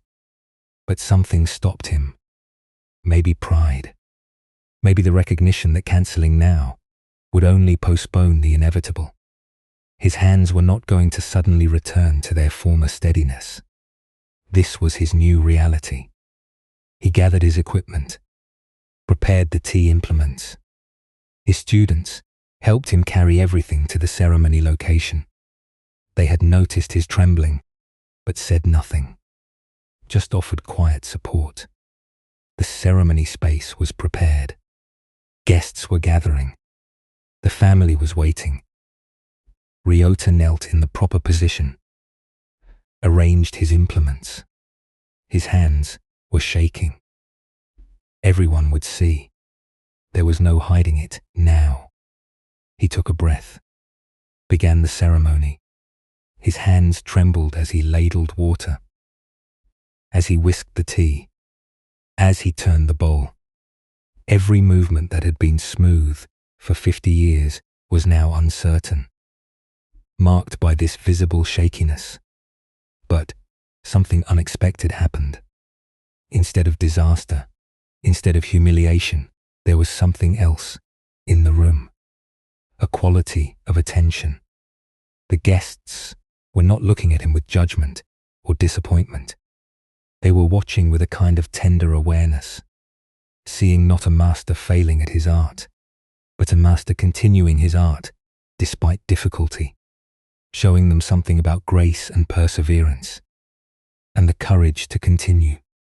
One of the guests, an older woman, spoke softly after Ryota had served the tea. "Thank you, Master Ryota. That was the most moving ceremony I have witnessed.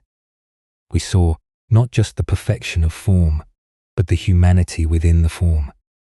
After the ceremony, after the guests had left, Ryota sat alone with his trembling hands. He looked at them. These hands that had served him so well for so long, that were now changing, becoming something different. And he realized something.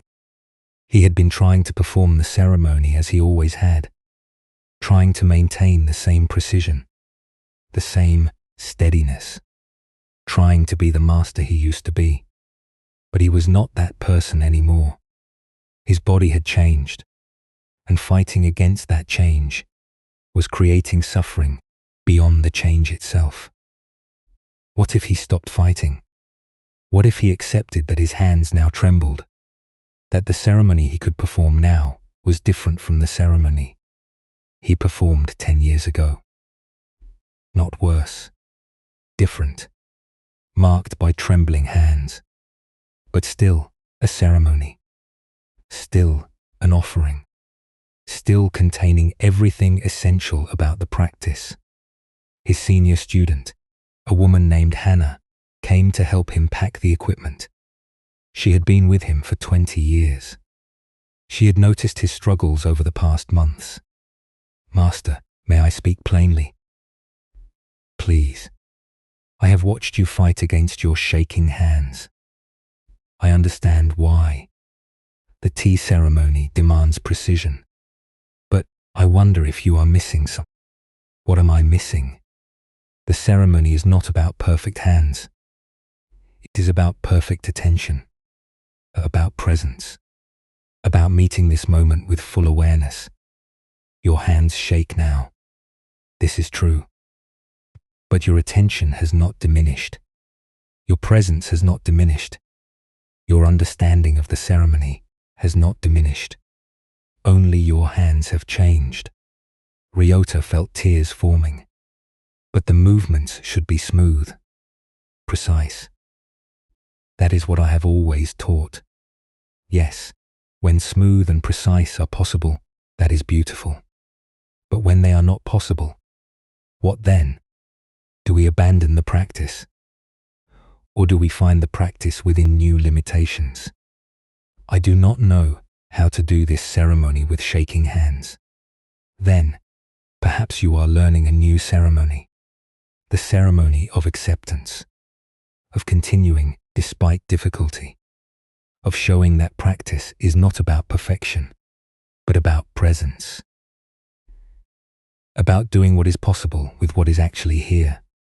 Over the following weeks, Ryota slowly stopped fighting against his trembling hands. He did not try to hide them, did not cancel sessions, did not grip utensils tighter, trying to force steadiness. He just performed the ceremony as he could perform it now, with trembling hands, with less precision than before, but with complete presence. His students noticed something.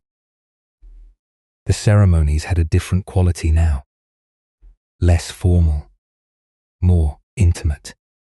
There was something human in them that had perhaps been missing before. When everything was perfect, the ceremony could feel distant, untouchable. But now, with Ryota's visible struggle, with his hands shaking and yet continuing, the ceremony felt more accessible, more real. Students who had been intimidated by the precision required found themselves more willing to try. If the master's hands could tremble, and he could still perform the ceremony, maybe their own imperfections were acceptable too.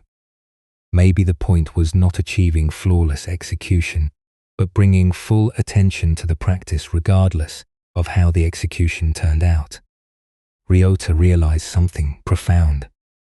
He had spent 50 years pursuing perfection in the tea ceremony, and there was value in that pursuit. It had developed his skill, but somewhere along the way, he had confused perfection of form with the essence of the practice. He had thought the ceremony was about precise movements, but the movements were just the container.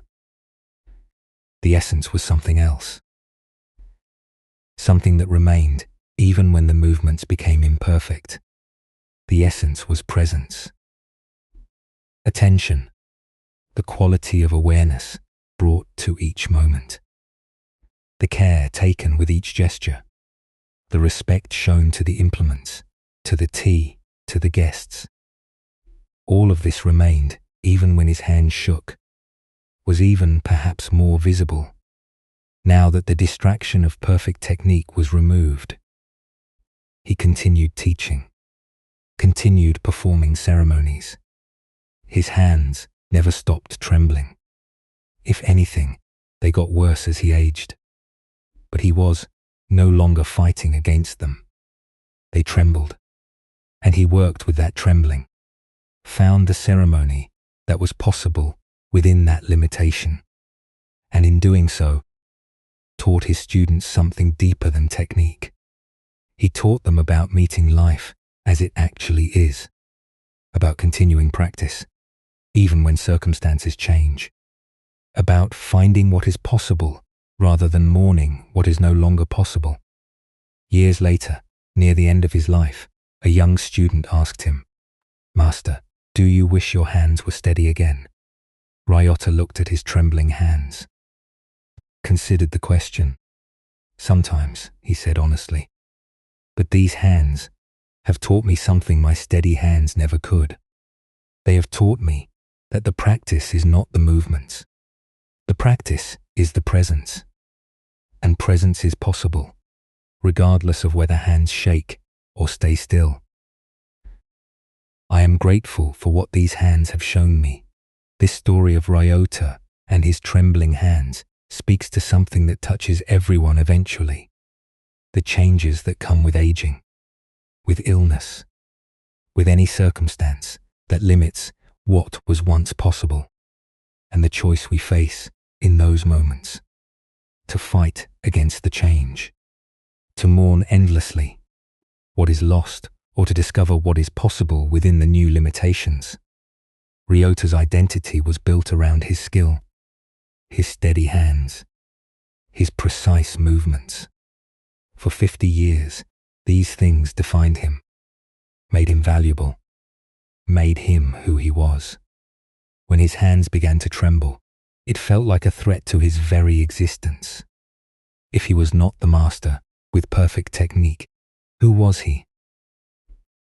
This is the crisis that comes when our abilities change, when our bodies no longer do what they once did easily, when age or illness or circumstance limits us in ways we never anticipated.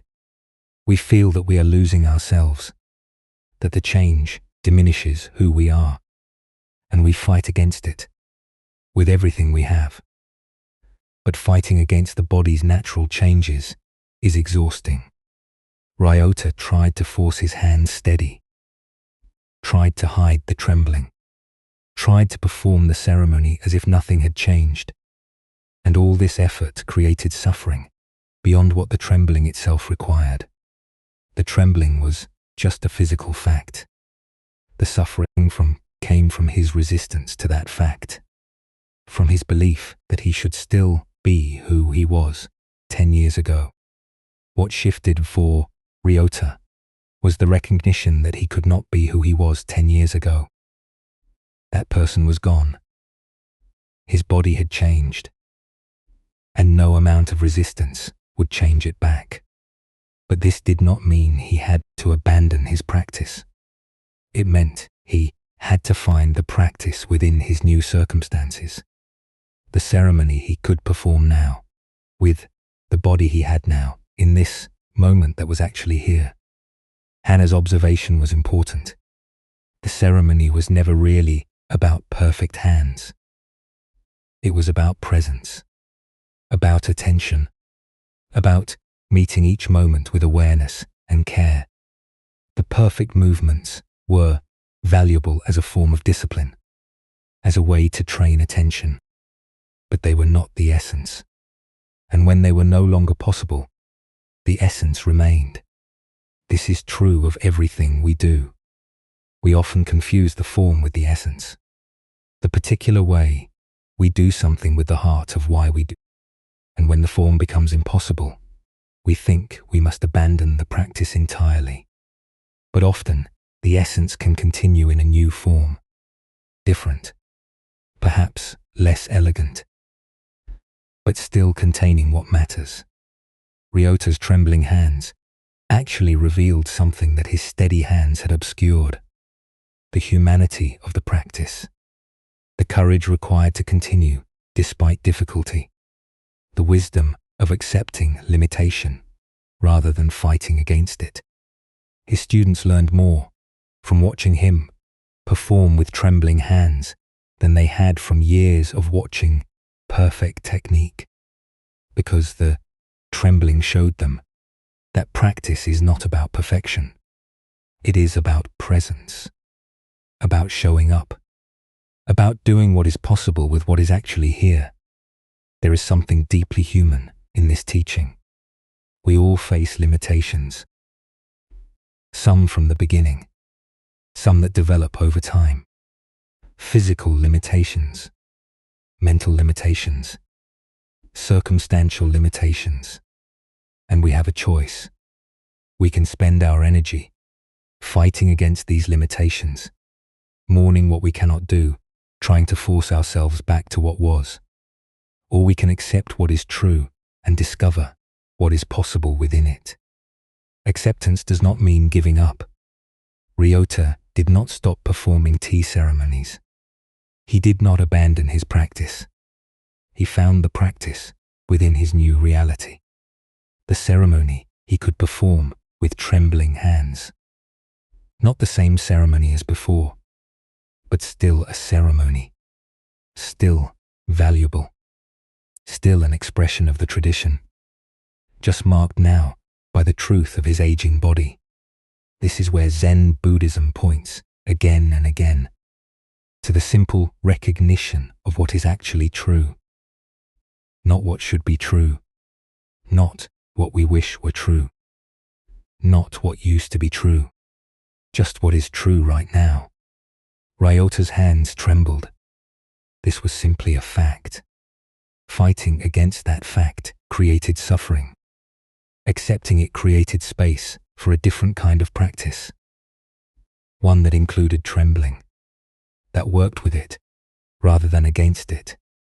The guests at the ceremony noticed something moving in Ryota's performance, something they had not seen before, because there was honesty in it, vulnerability, the acknowledgement that even masters age, even skilled hands tremble, and practice continues anyway, not because circumstances are perfect, but because practice is what we do with whatever circumstances we have. This teaching extends beyond tea ceremony, beyond aging, to every limitation we face, every circumstance that constrains us, every moment when what we wish were possible is not possible. We can spend our energy in resistance, in mourning, in fighting against reality, or we can accept what is true and ask, what is possible here? What can I do with this? How can I practice within this limitation? The trembling never stopped, never went away, but it also stopped being the enemy, stopped being something to hide or fight against. It became just part of the practice, part of what was here. And in accepting it a part of what was here, Ryota found he could continue, different than before, but still continuing, still present, still offering what he could offer, and discovering that what he could offer with trembling hands was in some ways more valuable than what he had offered when his hands were steady. Breathing slowly. Now, these teachings about acceptance rest gently. The farmer learned to work with drought rather than against it. The tea master learned to continue practice within new limitations. Both discovered that fighting against reality creates more suffering than the reality itself. That acceptance is not defeat. It is clarity, the recognition of what is actually true. And from that recognition, the ability clears throat to respond, to work with what is here, to find what is possible rather than exhausting ourselves, demanding that what is impossible should somehow be possible anyway. This is the gentle wisdom Zen Buddhism offers.